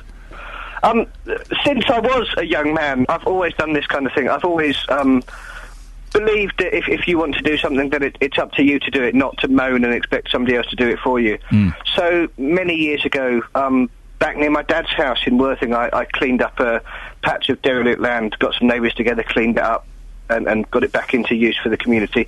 So it's something I've always done, and it's always been little things. I've always been interested in just doing the little things that can make a difference. If people aren't on Twitter, Dan, can they get involved, or do you have to be a tweeter?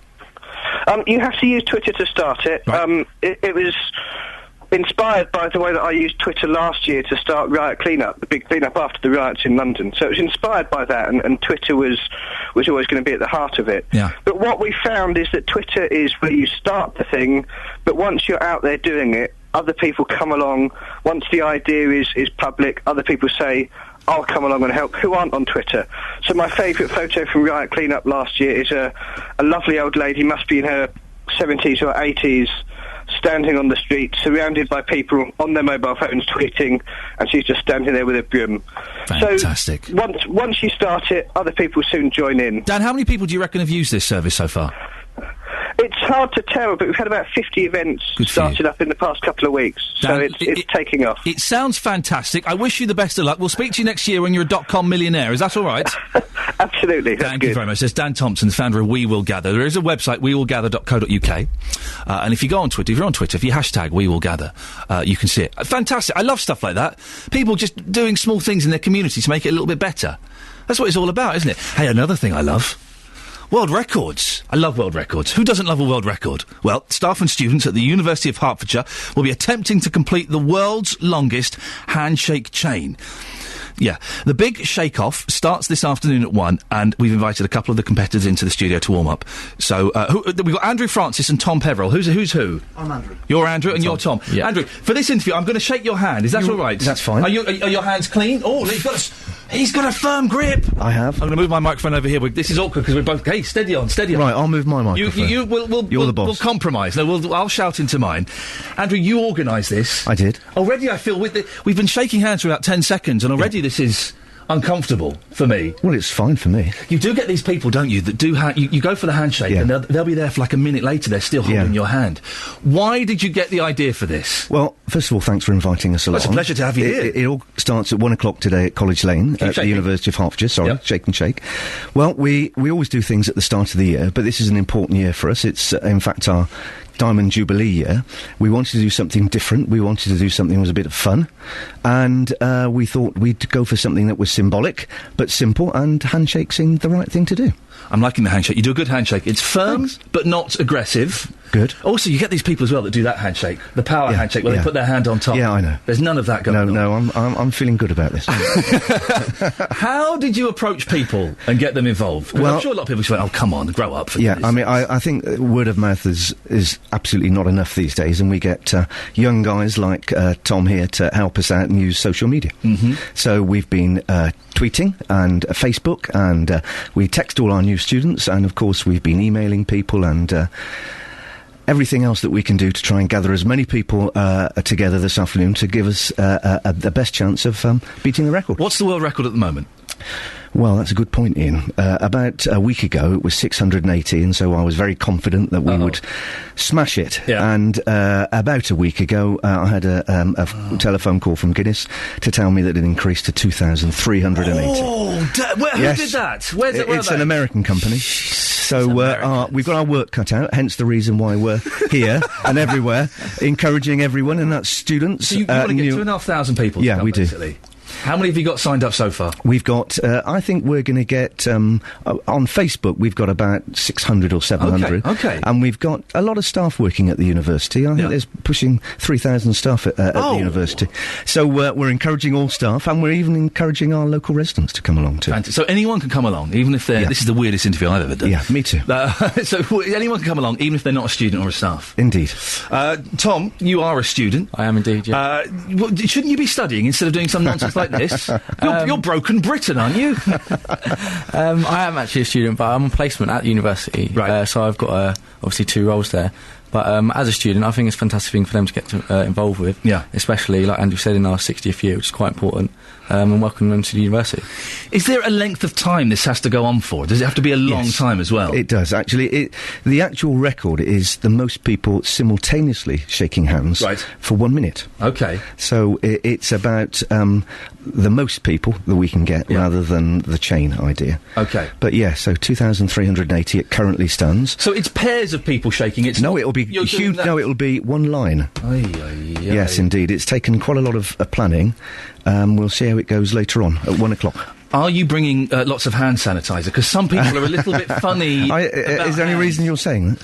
No, there's not at all. But some people are a bit funny about touching other people's hands. Yes, they are, indeed. We're covering all bases. I met Philip Schofield several times, and I only shook his hand once, and the second he let go of my hand, the hand sanitizer came out, and he gave himself a little scrub. Oh, what? That's a bit weird. It is a bit weird, yeah. Tom, how many of your mates are coming down to help out? Have you got a lot of friends coming? I have a lot of friends now. I've invited all of them, so hopefully I will see them down there. Like I said, I've been using my social media and my phone a lot over the last few days to get them down. Okay, Andrew, listen, so people want to come down, tell us exactly where they can find out about this and where they need to come. Okay, well, they can look at the University of Hertfordshire Facebook site. Yes. But the important thing to remember, we almost lost our rhythm. We lost our rhythm. Shaking, come on. It's at 1 o'clock today. It's at the College Lane campus what you're at the doing, University of Hertfordshire. Can I just say, is you're emphasising certain words with the shakes. You're going, it's 1 o'clock today. Yeah. You're emphasising, very good, well done. Thanks. No, carry on. Yeah. This is fun. Will you invite me back? I like you. Well, listen, we've been shaking hands for so long, we have to go out on a date now. Well, we'll go halves. Okay, go on, sorry, so where do they need to be? 1 o'clock, College Lane. Yep. It's going to take a bit of organising, so I think we'll probably attempt the record around 1:30. Lovely. But we really do need as many people to come as possible. We've put the word out for staff and students, but if there are local residents that like to join us, then they're very, very welcome too. Okay, and release. I've got achy arm. Oh, look at you! You are wiping your hands. How rude, Andrew! I've gone right off you. No, I've got an achy arm now. I'm not too bad. Well, you're a tough lad. Look, I'm just skin and bone. Me. Listen, thank you. I wish you the best of luck. Hopefully, we'll speak to you tomorrow, and you'll be world record breakers. Cheers. And it was Bruce Lee and Mark Bolan for me for posting. Oh, was it really? Yeah. You had Bruce Lee as well. I did. Yeah. I didn't have Mark Bolan. My mum was very concerned that I had all these pictures of Bruce Lee sweaty and with nunchuckers. We were talking, Tom, about who your pin-ups were or are. Okay. Do you have pin-ups? I don't have any. Did you have any when you were younger? A football idol of mine, was that acceptable? Football, of course it is. Yeah, it's all acceptable. Anyone in particular? Steven Gerrard. Oh, there we go. You see, well, I don't know anything about football, but I've heard of him, so he must be a good one. He's all right. Thank you very much for coming in. And thanks for inviting us. Best of luck, chaps, and we will hopefully be speaking to some world record breakers tomorrow. A lot of world records on the show recently. I think there's something good going on here. You're right that we were talking about pin-ups. If you want to let us know who your pin-ups were, 08459 455 555. Nice to hear another nomination for Bruce Lee. Well done. Thank you very much, chaps. That's Andrew Francis and Tom Peveril from the University of Hertfordshire trying to break the world record. The interview there was filmed. If you want to see me shaking someone's hand for a ridiculous amount of time... Oh, I'm shaking yours as well. A brief one. Thank you, Tom. If you want to see me shaking Andrew's hand for a long time, facebook.com/BBC3CR. It will be added up there a little bit later on. And we kind of pop bits of audio and video and pictures and stuff from the show. So it's worth either going to the Facebook page or following on Twitter at BBC3CR. I'm genuinely out of breath after just shaking a hand. How unfit am I? In the next hour, we'll be talking more about road accidents and should we get rid of those roadside tributes. All of that and more after the latest news with Catherine Boyle.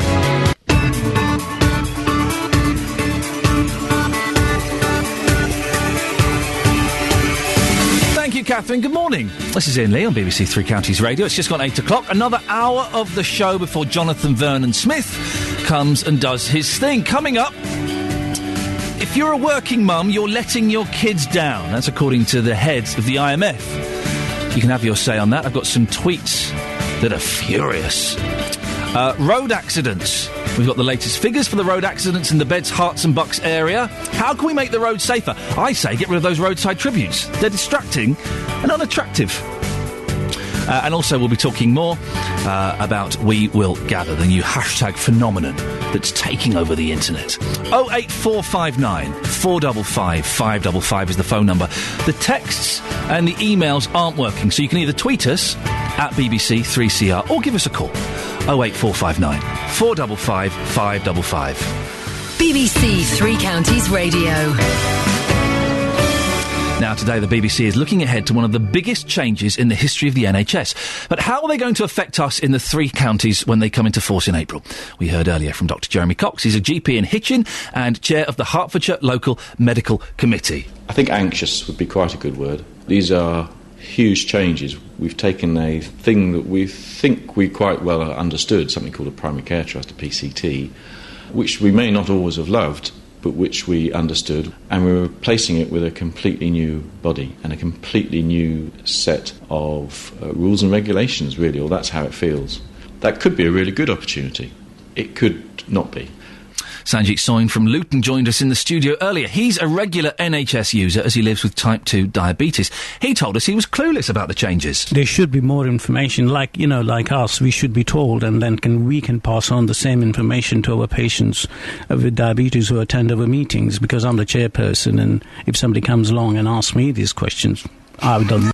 Well, Chris Naylor joins us now from the King's Fund. This is a charity which focuses on health policy. Morning, Chris. Morning, Ian. Is there a simple way to explain these changes? Because I'm still kind of scratching my head about a lot of it. Well, I think you're not alone. Good. There. Many people are. But my kind of quick summary that would be 3 or 4 things. Yeah. There's radical changes to the way that services are being commissioned. So the primary care trusts that we were just hearing about are being replaced by groups led by GPs. There's also a transfer of power from the Department of Health into this new independent commissioning board. There's lots of new roles for local government, so in a sense national government are stepping back from the NHS a little bit, but local government is being asked to step forwards. And the last thing, and possibly the most controversial thing, is that there's this potentially substantial increase in the use of markets and competition in healthcare. And how will these changes affect the way the NHS is run? Well, in terms of the implications for patients, which is, the big question, you could read all 470 pages of the Health and Social Care Act, and I wouldn't recommend it. No, I'm busy then, but thanks. You still wouldn't get a kind of definitive answer to that question, because so much of it, there's all of these changes happening at the same time, and so much of it depends on how it's implemented in practice. Some of it is, to be honest, under the bonnet stuff, which will take a few years to really kick in practice. Right. Why were these changes necessary, Chris? Well, they were changes that the previous Secretary of State for Health, Andrew Lansley, had been developing over quite a few years. Actually, he saw various problems in the NHS, and this is his attempt at fixing them. So one of the problems is the fact that generally doctors haven't been that closely involved in the big questions about how the NHS is run. So that's one of the things that it's intended to fix. But really, the big challenge for the NHS over the next few years is the funding situation. And it's by no means clear that these reforms will actually help with that. Chris Naylor from the King's Fund, thank you very much. We can now go to Annette Garnell. She is the Chief Clinical Officer of the Chiltern Commissioning Group. What is a clinical commissioning group? Good morning, Ian. Good morning. It's Annette Gammell. Gammell, I do apologise. How rude of me. That's perfectly all right. A clinical commissioning group is a member organisation, and the members are the practices, the GP practices. This is the reform based at getting. The previous speaker said doctors haven't been that close. This is about getting doctors very close to the reforms, to the services, to the design, to the patient voice. But do the doctors want to be that close? Because we heard earlier on from a doctor who was quite anxious about the decisions and responsibilities that he'd be faced with. I think there will be lots of decisions and responsibilities, but it's not purely doctors. This is about getting doctors involved with managers, with bigger groups, with other organisations, where we've all worked in separate organisations and separate entities before. GPs on the front line in their consulting rooms will be better informed, but they won't be making these huge decisions at management level. We will have managers, talented managers, experienced managers from the NHS still working very, very closely with us. But doctors will be deciding who goes for operations and when they go, won't they? Doctors already do that. The GP doesn't. The GPs do the referrals. But they don't decide. We were told from a doctor GP earlier on that he will be having to decide who is suitable to go and have an operation. That's not how it works now, is it? Currently, we would make a clinical decision as to whether an operation is needed, what the service is that's there, where it is, and if the patient is clinically safe to have that surgery and have the anaesthetic and so forth. And we would liaise with our consultant colleagues on that. So that isn't changing. But GPs will be better informed about what services are where. We will be educated. There's a lot of duties in terms of training and education. So GPs will be much better informed about what services, what clinical pathways we call them. That's a sort of journey along, and the decision-making tool. Journey. The journey. If you think of a referral, a patient's journey, how do they get to their GP? They get up in the morning, they make a decision, they phone, they make an appointment, they turn up at the consulting room. They have decisions made with them with the GP. Their journey might be go home with advice. It might be go to the pharmacy. It might be a referral onwards. So all these steps are what we put together and call a journey. Oh, it sounds a hideous Americanism, Annette. No, it's a good description, and it's what we will be using when we talk to patients, because that's what the patient voice. This is what this reform is all about. I don't think patients want to hear about journeys, though, do they? It does sound a little bit patronising. No. We will listen to what the patient has experienced. Let's use another word, if you prefer, the patient experience. And the patient experience is important, because that's how we will drive up quality. If patients come back to us and say, this happened, that happened, this was good, this wasn't so good, the GPs in the front line, being members of this organisation, will be able to feed that back to the decision makers that help with the design of those services and say, well, this bit didn't work very well. We need to look at that again, and we need to improve the design. We need to have GPs got time to do all this, to be discussing things with managers? Because they're very, very busy. You can hardly get an appointment anyway. I want my GP to be treating people, not having meetings and speaking to managers and following things like that. I want them to be seeing as many people as they can and giving the best medical advice they can. And absolutely, the member GPs of the CCGs, from the patient point of view, will be in the consulting room seeing the patients. The difference will be that experience will be spread further, whereas at the moment it stays in the consulting room, and then somewhere else decisions are made about what services are around. GPs will have time and opportunity. There will be a smaller number of GPs who are doing more of the management, with management, attending those meetings. But most GPs will carry on in the consulting room, but will be better informed with their patients about what services are around, and have a voice in helping to design those services. Will any surgeries close because of this? No, not at all. That is not a plan. The member organisation is made up of all the surgeries in local areas, and there are rules about which CCG they need to join in terms of their geography. But this isn't in no way intended to be closing surgeries. And the doctors, GPs, are they actually in favour of this? The guy we spoke to earlier on wasn't. He was nervous and anxious about it. Are they really in favour of having more work and it being a more complicated system for them? I think for the day-to-day frontline GP, this won't be a more complicated system. The idea of having clinicians involved and being part of the bigger picture should actually help to streamline health services and understanding. So the GPs are in favour of having decisions that help the patient outcome and the quality and the experience, and being better informed. A lot of what happens at the moment, as I've said, is that things go on in the consulting room. There are services out there, but we as GPs don't always know what those services are. This is designed to actually improve that, along with social care, community care, mental health, the voluntary sector, all of those those organisations working much better together. Annette, thank you very much. Annette Gamble, she's Chief Clinical Officer for the Chiltern Commissioning Group. I don't know if I want my doctor doing more and different things. I do get very uncomfortable in the use of the word journey.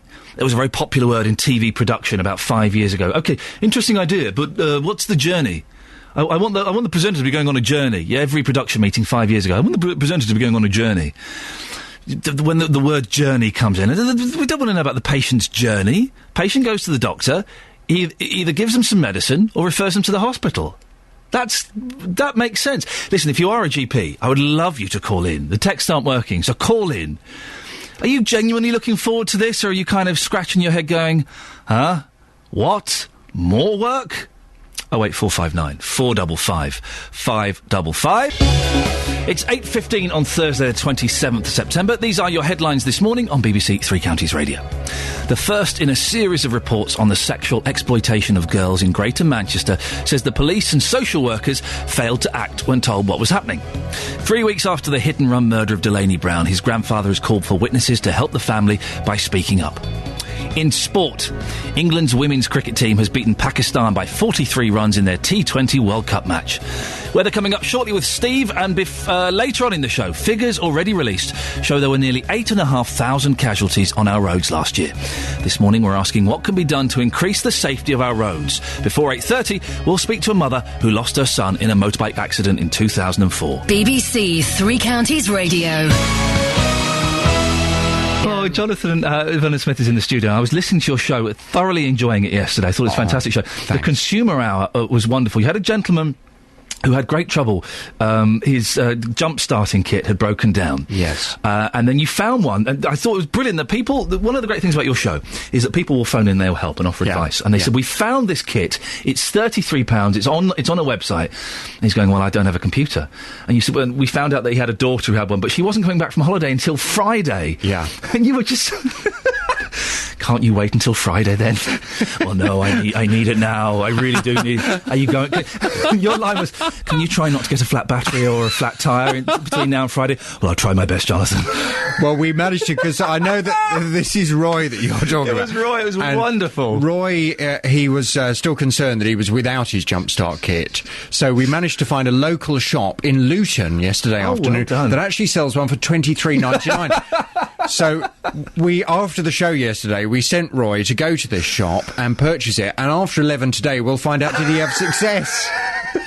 That's coming up later. It really did make me chuckle, and he kept coming back on for some reason. Yeah, well, we needed to check how things were. It was the Roy show.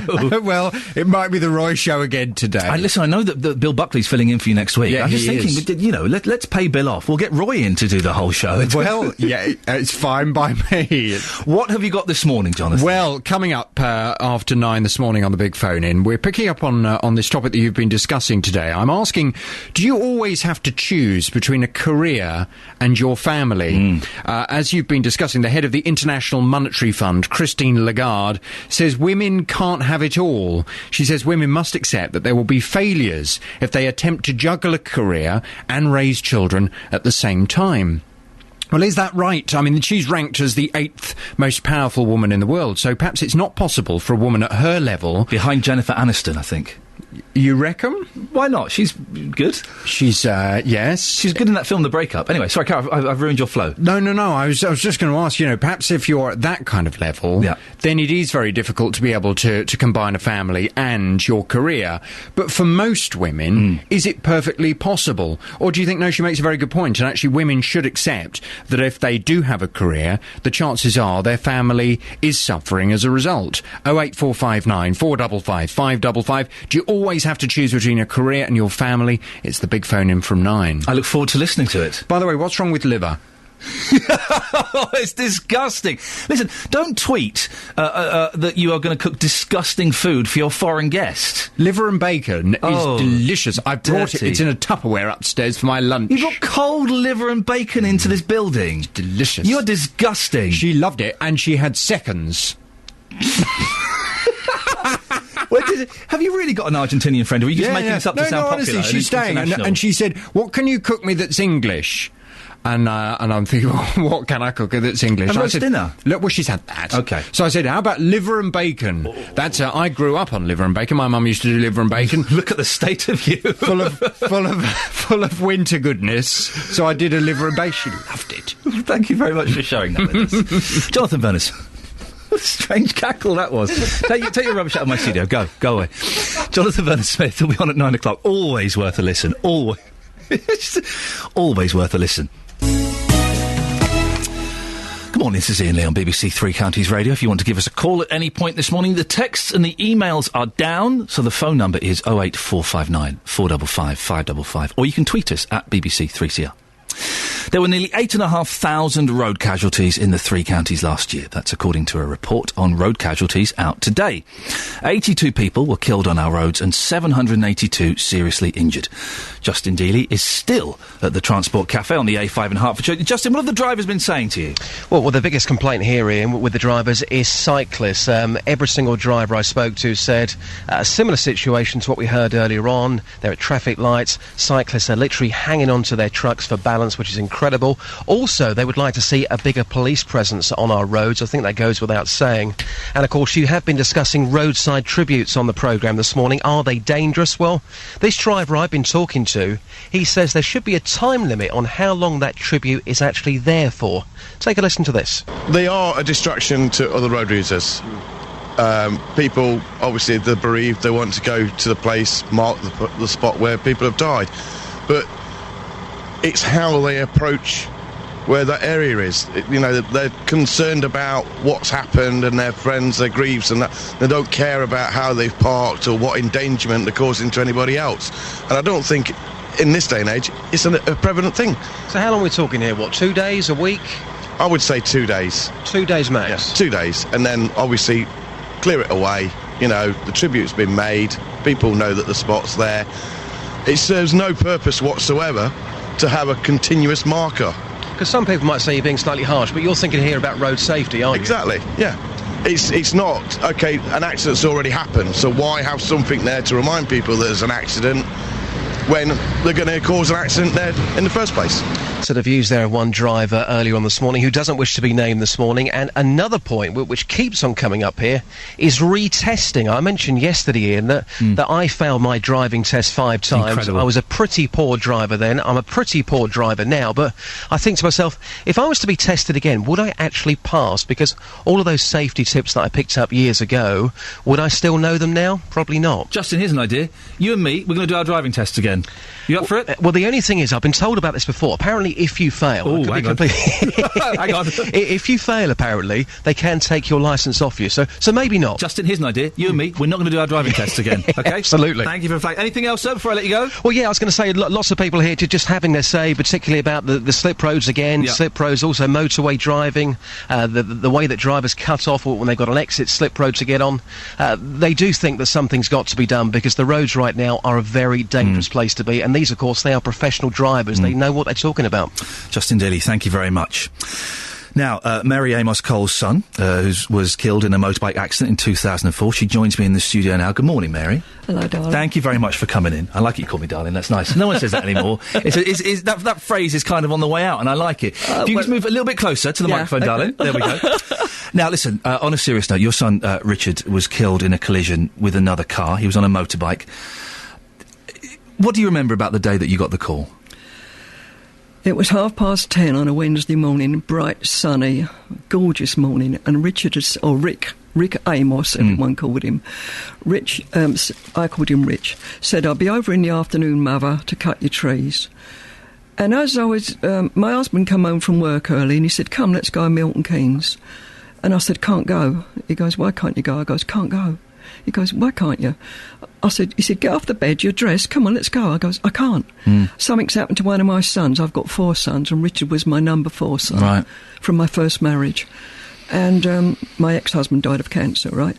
So I said, I can't go. Something's happened to one of my sons, but I don't know which one. And this feeling of horror and dread. Wow. So he said, come on, Mary, let's go. So we went out to the car, and as we went to get in his car, the phone rang. And I went, this is it, I know God. This is it. And it was Steve, one of my other sons. He's a roofer for McIntyre Roofing, and he was roofing in Radlett.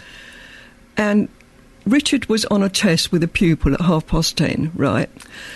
Returning from a test, because he was a motorbike instructor's instructor, right? Really, really qualified. Yeah. And he was returning from a test with a pupil when a car pulled out of Shenley Road Hill, turned right and stopped on Richard's right-of-way. Richard died at the scene. And the pupil was a roofer. And the pupil rung the roofing boss. And the roofing boss rung my Steve, who was on a roof at Radlett, and then Steve rung me. And we didn't know what hospital or nothing. And we didn't ring 999 to find out. It's amazing. We didn't think about 999. We just rang the ordinary switchboard, and can we get through? And we was all in a panic. My husband was ringing on one phone, I was ringing on another. Steve didn't know where. We picked up Steve on the way. And then when we got there, Richard was dead. And he was 39. 39 and a dad as well? Pardon? Was he a dad as well? 39 with 3 kids from his first marriage. And I just, I hate Wednesdays. I mean, yesterday, I can't stand Wednesdays at 10:30. I hate them. But even now, 8 years later, it's still... Yeah. Well, how do you mend a broken heart? How do you do it? You can't, can you? So many memories. I go in a shop and go to buy a motorbike book. I think I buy this for Rich. I say everybody called him Rick.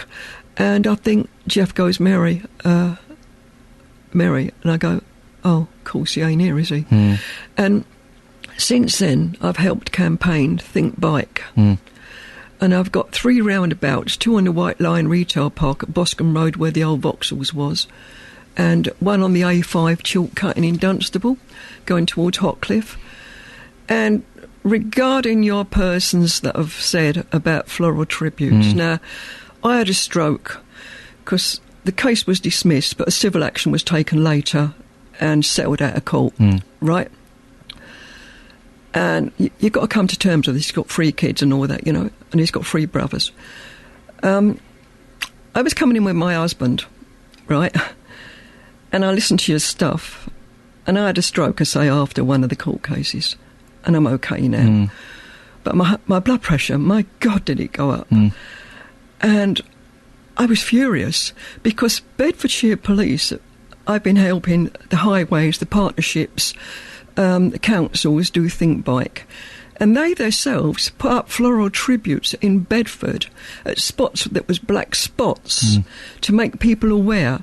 And this was a crossroads that Richard got killed on, and people have been killed on it before. And people come to that crossroads and they see the word Think Bike there, and they see and I tend the flowers every week, every Saturday regular. Go over there and I tend the flowers. People know it, people talk about it. They said, Richard's picture, Bedfordshire Partnership, put Richard's picture up, a bigger one than you've got there. You've given me a big stack of stuff here, which I should have a look through, thank you. Yeah, a great big picture, about 2 or 3 foot high and about 2 foot wide, Richard's picture on all the street furniture in Bedfordshire. And that was the police and the partnerships. They done that, yeah? So... and I think it does make people aware, and I have a comeback from Break, Road Peace, all the different people, that people do think bike and seeing bike as they try to take another look, and they are more aware now. And while I'm on here, I would like to say, very quickly, because we've got about 30 seconds left, Mary, sorry. Right. People, motorists, don't indicate. Yep. I've seen that. A lot of them have got only one light on, which is dangerous. They suddenly stop, their brakes suddenly go on when they're on the phone. I saw someone swigging out of a bottle yesterday, leaning back and swigging out of a bottle. While they were driving? While they was driving. Incredible. Yeah. And people don't have proper instructors. Come in here this morning, there was a learner driver with no proper instructor. Obviously the mum, dad or God knows who. Why don't they have proper instructors? So basically you're saying that we should... But we did a phone-in last week on ridiculous things that you've seen drivers doing, and we've had people texting, and we had someone reading a book while they were driving a car. Yeah. You think that people should just have a bit more common sense, wise up a bit, and be a bit more sensible. Yeah. I think everyone would agree with that. Mary, listen, we're out of time. Thank you so much for coming in. Thank you for bringing me all this. Am I allowed to have a look at this and keep this stuff, or do you need to take this stuff back? You can have it, darling. I'll have a little look at that. Thank you very much. And, I think you're a very brave lady for carrying on doing what you're doing. It's very sad. Well, I hope it's doing some good. I'm sure it is. That's Mary Amos Cole, whose son was killed in 2004. Thank you very much for coming in. Across beds, hearts and bucks, this is BBC Three Counties Radio. Thank you very much. They're a little bit late for the news, but I think you'll agree that Mary's story was very powerful and was well worth listening to. Coming up in the last 25 minutes of the show before Jonathan takes over at 9, more on bad driving, more on cyclists, and if you're a woman, you can't have a career and kids. That's according to the female head of the IMF. We've got some some tweets on that. We'll read those a bit later on. But let's rattle through these as quickly as we can. Jason is in Shillington. Good morning, Jason. Good morning, Ian. Jason, what can I do for you? It's about your road safety comments made from the drivers that Justin's been meeting at the truck stop. Yes. I just really want to comment about the drivers, these lorry drivers and the delivery drivers that take their large 38-tonne lorries down roads that they're not supposed to. The gross laden weight on the road of 7.5 tonnes, and you've got a driver taking a 38-tonne lorry down it, and then he's complaining about cyclists. Well, he presents a far greater danger on the road than any cyclist ever does. The thing that gets me about those big trucks is when you're on the M1 or something like that, and they're sort of playing leapfrog with each other, but doing it really slowly. So you've got two big trucks hogging 2 lanes, not really, but they're not really overtaking very, very slowly. And they pull out quite often, not all of them, I'm not criticising all of them, most of them are excellent, but some of them they pull out, don't indicate, don't care that you're there, because they're bigger than you. That's the thing that annoys me. Yeah, I think a lot of the lorry drivers have a bit of a god complex, and they think, I'm bigger than you, you can get out of my way. Well, no. And, I mean, if I had any say in the matter, I would actually say that a 38-tonne lorry is far, far too big to be on the roads today. Why don't they put some of that transport on the rail network? And then the lorry drivers go, oh, yeah, but what about my job? Well, go and work on the railways. Jason, thank you very much. Dave is in Hemel talking about retaking your driving test. Dave, is it true that if you retake your driving test and fail, you lose your licence? No. I was listening to your comments with your colleague. Well, I wouldn't call Justin a colleague, but yes. No, your colleague you was talking to, having a joke about losing the licence, was you? So we take your test. I was listening to you. Yes. I suggested we take out... you can have an advanced driving test with a refresher course. Like if you get... like I've just got a speeding fine for 3 points. I was doing 36 miles an hour in the 30. So you deserve it. And you can go and have a little refresher course, a little driving thing. Yeah. But you don't get any points for that. But you can have the same thing. You can have an advanced driving test, right? Plus a refresher course, and you don't lose your licence because you're not taking the test. Okay. They're just giving you the basics and the skills of driving again. And David, will you be speeding anymore, you naughty, naughty man? Well, I was very unfortunate. I picked my daughter up from hospital at 4 o'clock on a Sunday morning. Yeah. She's telling me all what they've done. Yeah. And not really concentrating. I'm 68 You now. should be concentrating when you're driving a car, and you shouldn't be speeding. Yeah, I was concentrating, but, listening to her talking, I was just poozing along at 35. Clocked in 36, it would appear. And you shouldn't be speeding, Dave. You deserve those points. I shouldn't. I'm wrong. Good for you. Well done for admitting it. Dave in Hemel, thank you very much indeed. Now, Milton Keynes, we talked about this earlier, I think this sounds fantastic. A Milton Keynes man is looking to get people involved in a new project to make a difference in their local area. #WeWillGather is used by people on Twitter to arrange to meet up and improve their community. So if you've got a flower bed that needs a bit of tending, or there's a street that's a bit dirty, or a wall that needs painting, you can do it. Well, Mike Galloway, a former Lib Dem councillor at MK Council, wants to start We Will Gather in his area in Wolverton. He's on the line now. Good morning, Mike. Good morning, Iain. Mike, why are you interested in this? I caught up on Dan's scheme, or rather what he was doing when he did the riot clean-up. And this is the chap that we spoke to earlier on who started the We Will Gather, yes. Yeah. And so started just seeing the massive effect that Twitter can have to spread information around people who might not other be in contact. It's not the only way, clearly. But so he's worked with others, worked with the government, in fact, on funding for this We Will Gather.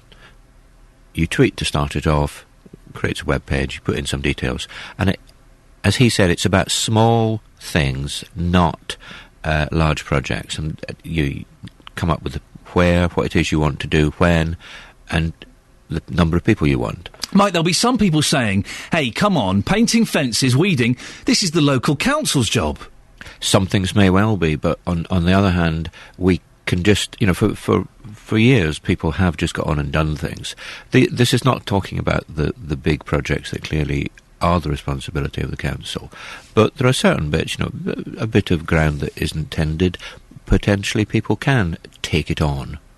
What do you hope to start in Wolverton, and how many people do you need to help you? There's no specific thing at this point, but I suspect I will find a number. I'm chatting with some of the people, just seeing what's best, because we want it to be something that will work. It probably will be focused around a clean-up or painting something, which, that could be argued as something for the council, but the council doesn't create litter, and that's a very strong point. Saying if you're talking about cleaning up in a park or something, not in a main play area, but just generally around a park, then it's something that the community can get together and do. And I've participated in such things in the past. Mike, listen, we've got to move on. I wish you the very best of luck with that. That's Mike Galloway, former Lib Dem councillor, MK Council, who wants to start a hashtag We Will Gather in Wolverton. If you go to wewillgather.co.uk, you can read a bit more about it. And if you're on Twitter, hashtag We Will Gather, you know what that means. And you can find out more. I think it sounds a cracking idea. Communities helping each other. I'll have some of that, please. More on these driving lessons. Bill in Bedford. Good morning, Bill. Morning. But what is if Justin and I were to take our driving tests again and we failed, we would lose our licence. Is that true? With any test, if you put yourself up and retake it, then obviously Me and my you put big yourself mouth on the line, don't you? Yeah, I suppose so. Is there any way around it? Because basically what I want to do, Bill, is I want to prove that I'm a better driver than Justin. All right, then. Both of you come out with me. I'm the chairman of Rossborough Advanced Drivers Group in Bedford and the district. Oh, hello, yeah. Come out with me free of charge. I'll assess both of you. I'll take you through a nice little journey where you can go in and out of different roundabouts, bends, stuff like that. Yeah. And I'll tell you whether the driving you're doing on the day would meet the driving test standards. Right. And you'll see why we get so many people now come to us and say, look, I'm a bit worried about the driving. I'd like you to see what we're like and pull us up a little bit so that we can either be better drivers or we can take an advanced driving test. Okay, three things I want to raise here, Bill. Firstly, you couldn't take my driving licence away if I failed, could you? No. Could you tell me, give us points so that we can see who's the winner out of me and Justin? You'll both be assessed. You can compare each other, sit in the car with each other, and you can criticise each other while you're doing it. And thirdly, you did say free, didn't you? Free of charge. Bill, you stay on the line. My team will take your details. We will be in touch with you in the next few weeks. Justin Dealey, you are not escaping the Iain Lee driving challenge. Jane is in Greatholm. Good morning, Jane. Good morning. We're talking about the changes to the NHS, which people are struggling to get their heads around, but it will involve GPs a lot. What's your take on this? To be honest, I haven't really heard what the changes are going to be yet. Oh. But listening to your lady who was speaking on the show this morning, yes. I'm wondering if she's going to do anything about the appointment system. Go on. Because I know... This was Annette Gamble, who is the Chief Clinical Officer of the Chiltern Commissioning Group. Yes, go on. Okay. The whole point is, if you need to get an appointment, you have to go to your surgery, and it's not just our surgery in this area. This is the several surgeries in Milton Keynes. You have to go there about 7:30 or 7:45 in the morning to get an appointment. Otherwise, you can't get in. You will not get in that day. You can't just phone up though and book one. No, you can't. You have to go there. You have to go there. This has been going on for years. My mum specifically, I had to go to Jonathan in the end because my mum had an illness where she couldn't walk to the surgery. Yeah. And in the end, I was picking her up at 7:30 in the morning to go and pick her up, to take her to get an appointment, and then going and getting her again later on to take her to that appointment. And I was doing this once or twice a week. That's ridiculous. I know that my doctor's surgery, you can phone up. You have to phone up between 7:30 and 8, and they'll fit you in. But having to actually physically go round there, you're right. That's a ridiculous state of affairs. It is, and this has been going on for years, and you cannot get through on the switchboards. And I know of 4 surgeries, and I'm not allowed to name them, but I know of 4 that are local to me that you cannot get through. OK, well, listen, thank you very much for that. Getting appointments at doctors is always very, very difficult, isn't it? That sounds ridiculous, though. 8:45, Thursday the 27th of September. These are your headlines this morning on BBC Three Counties Radio. The first in a series of reports on the sexual exploitation of girls in Greater Manchester says the police and social workers failed to act when told what was happening. 3 weeks after the hit-and-run murder of Delaney Brown, his grandfather has called for witnesses to help the family by speaking up.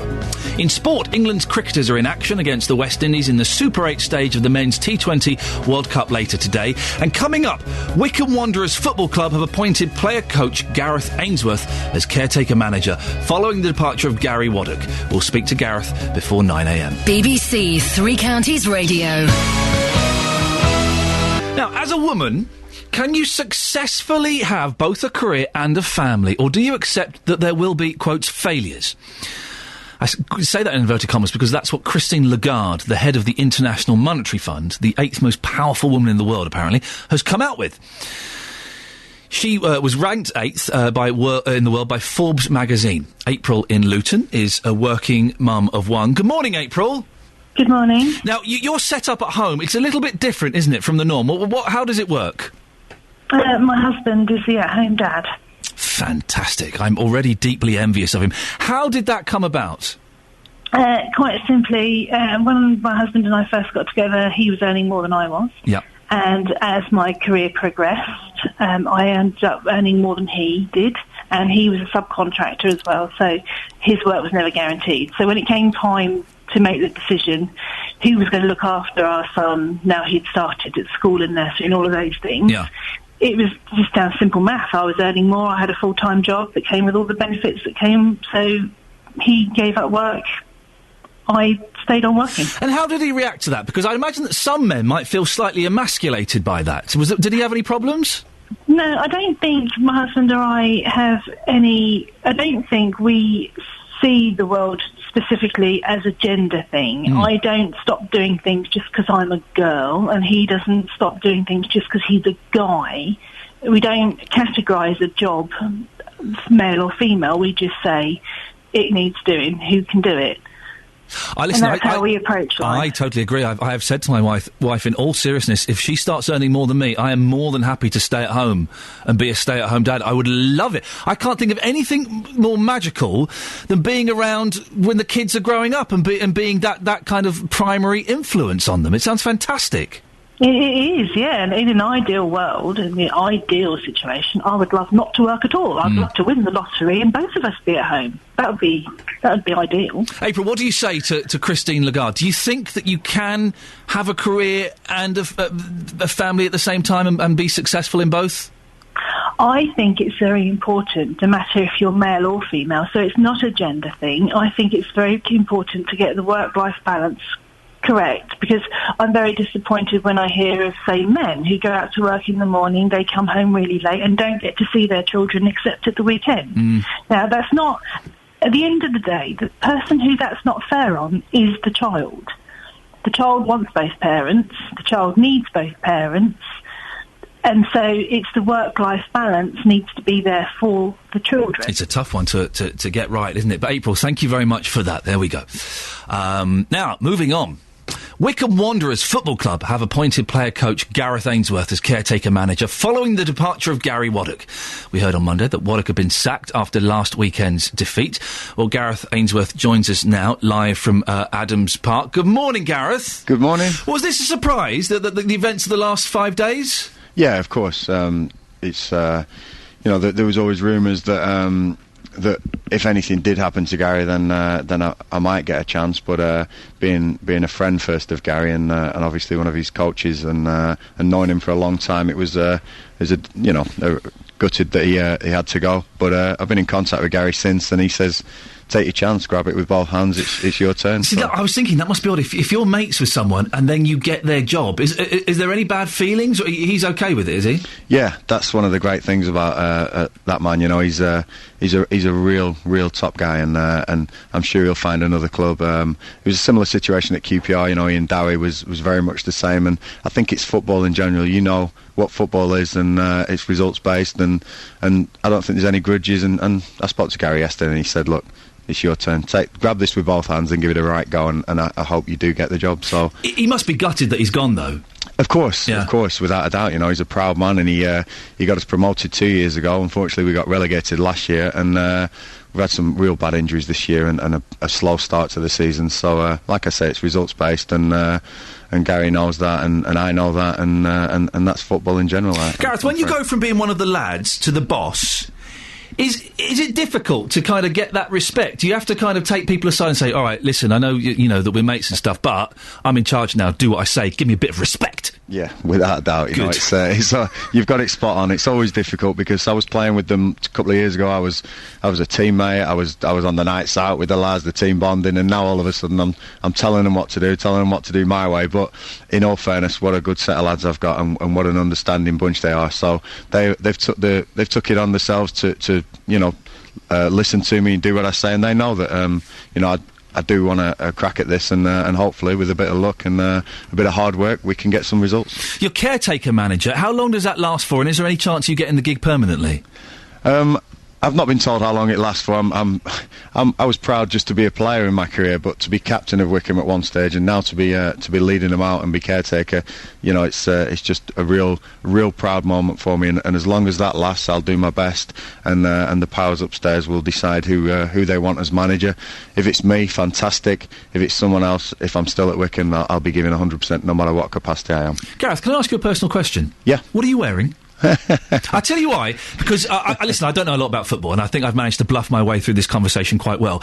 But yesterday I was told I was getting you on the line, and they said, Ian, don't worry, he's not your typical football person. He'll be wearing some outrageous clothes, and he'll look ridiculous, and he'll be a good laugh. So what are you wearing, Gareth? Do you know what? This morning I've actually got changed into my training kit, but this morning you missed a pair of Converse, a pair of skinny jeans, and a rock and roll top. So, there you go. You're in a band or something. You're playing in a band? I am in a band, yeah. And there's a charity event coming up, Kendacom, at Wycombe Wanderers on the 6th of October, which is raising money for really good causes, and I'm doing a few numbers with the band. Numbers. Look at your profession. Yeah, what do you play in the band? I'm the lead singer. Hey, come on then, give us a tune. Come on. Total extrovert, no chance. Gareth, come on, let's do a duet together. You've got to come to Kendacom if you want to see me sing. That's the deal, okay? All right. What kind of stuff are you going to be singing? I'm a rocker at heart, so anything 70s, the Who, the Kinks, the Doors, anything like that, I'll do all day. But there's a few modern ones in there too. And all of the night?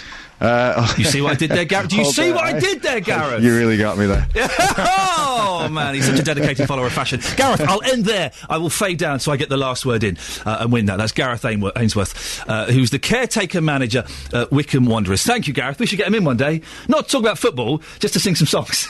I'm not interested in football. I just want to see him sing. Thank you, Gareth. Look, Jonathan Vernon-Smith will be on in about 6 minutes' time. Now, I was sad to hear about this. Tributes are being paid to the singer Andy Williams, who's died at the age of 84, a year after being diagnosed with bladder cancer. He kind of had like a resurgence about 6-7 years ago, didn't he, where he was really uncool and unhip. And then suddenly, that Music to Watch Girls By became a hit again, and suddenly everyone went, oh yeah, actually, he's pretty darn good. The crooner, who was best known for songs such as Moon River and Can't Take My Eyes Off of You, was diagnosed with bladder cancer a year ago. Adrian Paul was his sound engineer on a UK tour that Andy did in the 80s. Good morning, Adrian. Good morning. Sad news. What was Andy Williams like to work with? He came across as such a gentleman. Was he like that in real life, or was he a bit of a rock and roller? No, he wasn't a rock and roller. He was definitely the cardigan man that you saw on stage. He was very reserved, very quiet, and very kind. When did you work with him? In about 1982, we did a tour of the UK, And we started in Wolverhampton, and we ended up in London at the Barbican Theatre. Fantastic. A great theatre for a concert like that. And how popular was he? I mean, he's kind of had this thing where he's gone in and out of fashion more times than you can imagine, but he's always had that hardcore fan base, hasn't he?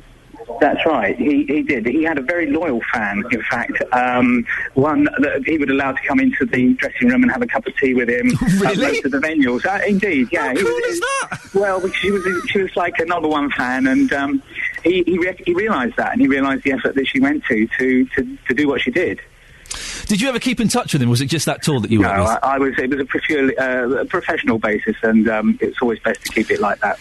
And did he? Because you get. I've seen some singers and performers who are very dismissive of their temporary road crews. You know, they don't bother learning names. They don't even really talk to them unless they have to. Was he like that, or did he make a point of coming and saying hello to all of you? He would say hello, but in a kind of polite way, and he'd let us get on with our jobs. And we were obviously very busy because it was a tour. But he was great. And at the end of that particular tour, and I have to say, it's the only time it ever happened, he actually gave me a tip, and I found that quite endearing, to be honest. Wait, a financial tip? That's right. He gave me a little brown envelope with some money in it. Am I allowed to ask how much he gave? He gave me £200.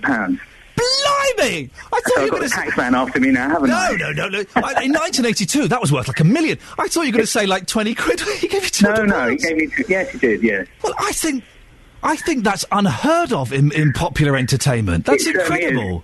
It is indeed, and I've worked with some of his contemporaries as well. And they're all too tight. I got an ill-fitting jumper once. Who was that from? I can't tell you. And I also got some bad art as well, but I won't tell you that one either. I could talk to you for ages. Very quickly, Adrian, your favourite Andy Williams song? Well, I think it's the girls' one. The girls Music to watch girls, but it's classic, Yeah. absolutely classic. Adrian, thank you so much. Really interesting. Thanks for your stories. You're welcome. And Adrian Paul, sound engineer who worked with Andy Williams and got a £200 tip. Imagine that, Mr. Williams comes over and gives you a little brown envelope. You think, what on earth is this? We were talking earlier on about Christine Lagarde, the head of the IMF, who said that you cannot be a good mother and have a successful career. Twitter has been ablaze with this. Beth Hart says, oh yeah, but these working dads are doing a mighty fine job, right? Thingy on Twitter says, yeah, Christine Lagarde is one of David Icke's lizard people and a bit of a twit.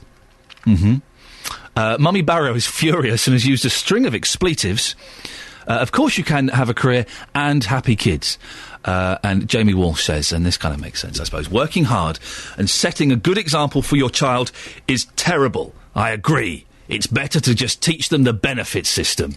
Well, Jonathan Vernon-Smith will be carrying on this conversation a little bit later on, and you can have your say. 08459 455 555 is the telephone number if you want to give him a call. Thank you to everyone who took part and got through our slight technical problems of having no text or emails. It's nicer to have your phone calls anyway, isn't it? It's much better to talk. I shall be back tomorrow at 6 o'clock, but do stick around, because coming up in a very short time, Jonathan Vernon-Smith. I'm hoping we hear more about Roy and his battery later on. Fingers crossed. Till then, ta-ta. Getting beds, hearts and bucks talking. This is BBC Three Counties Radio. Yes, thank you, Iain.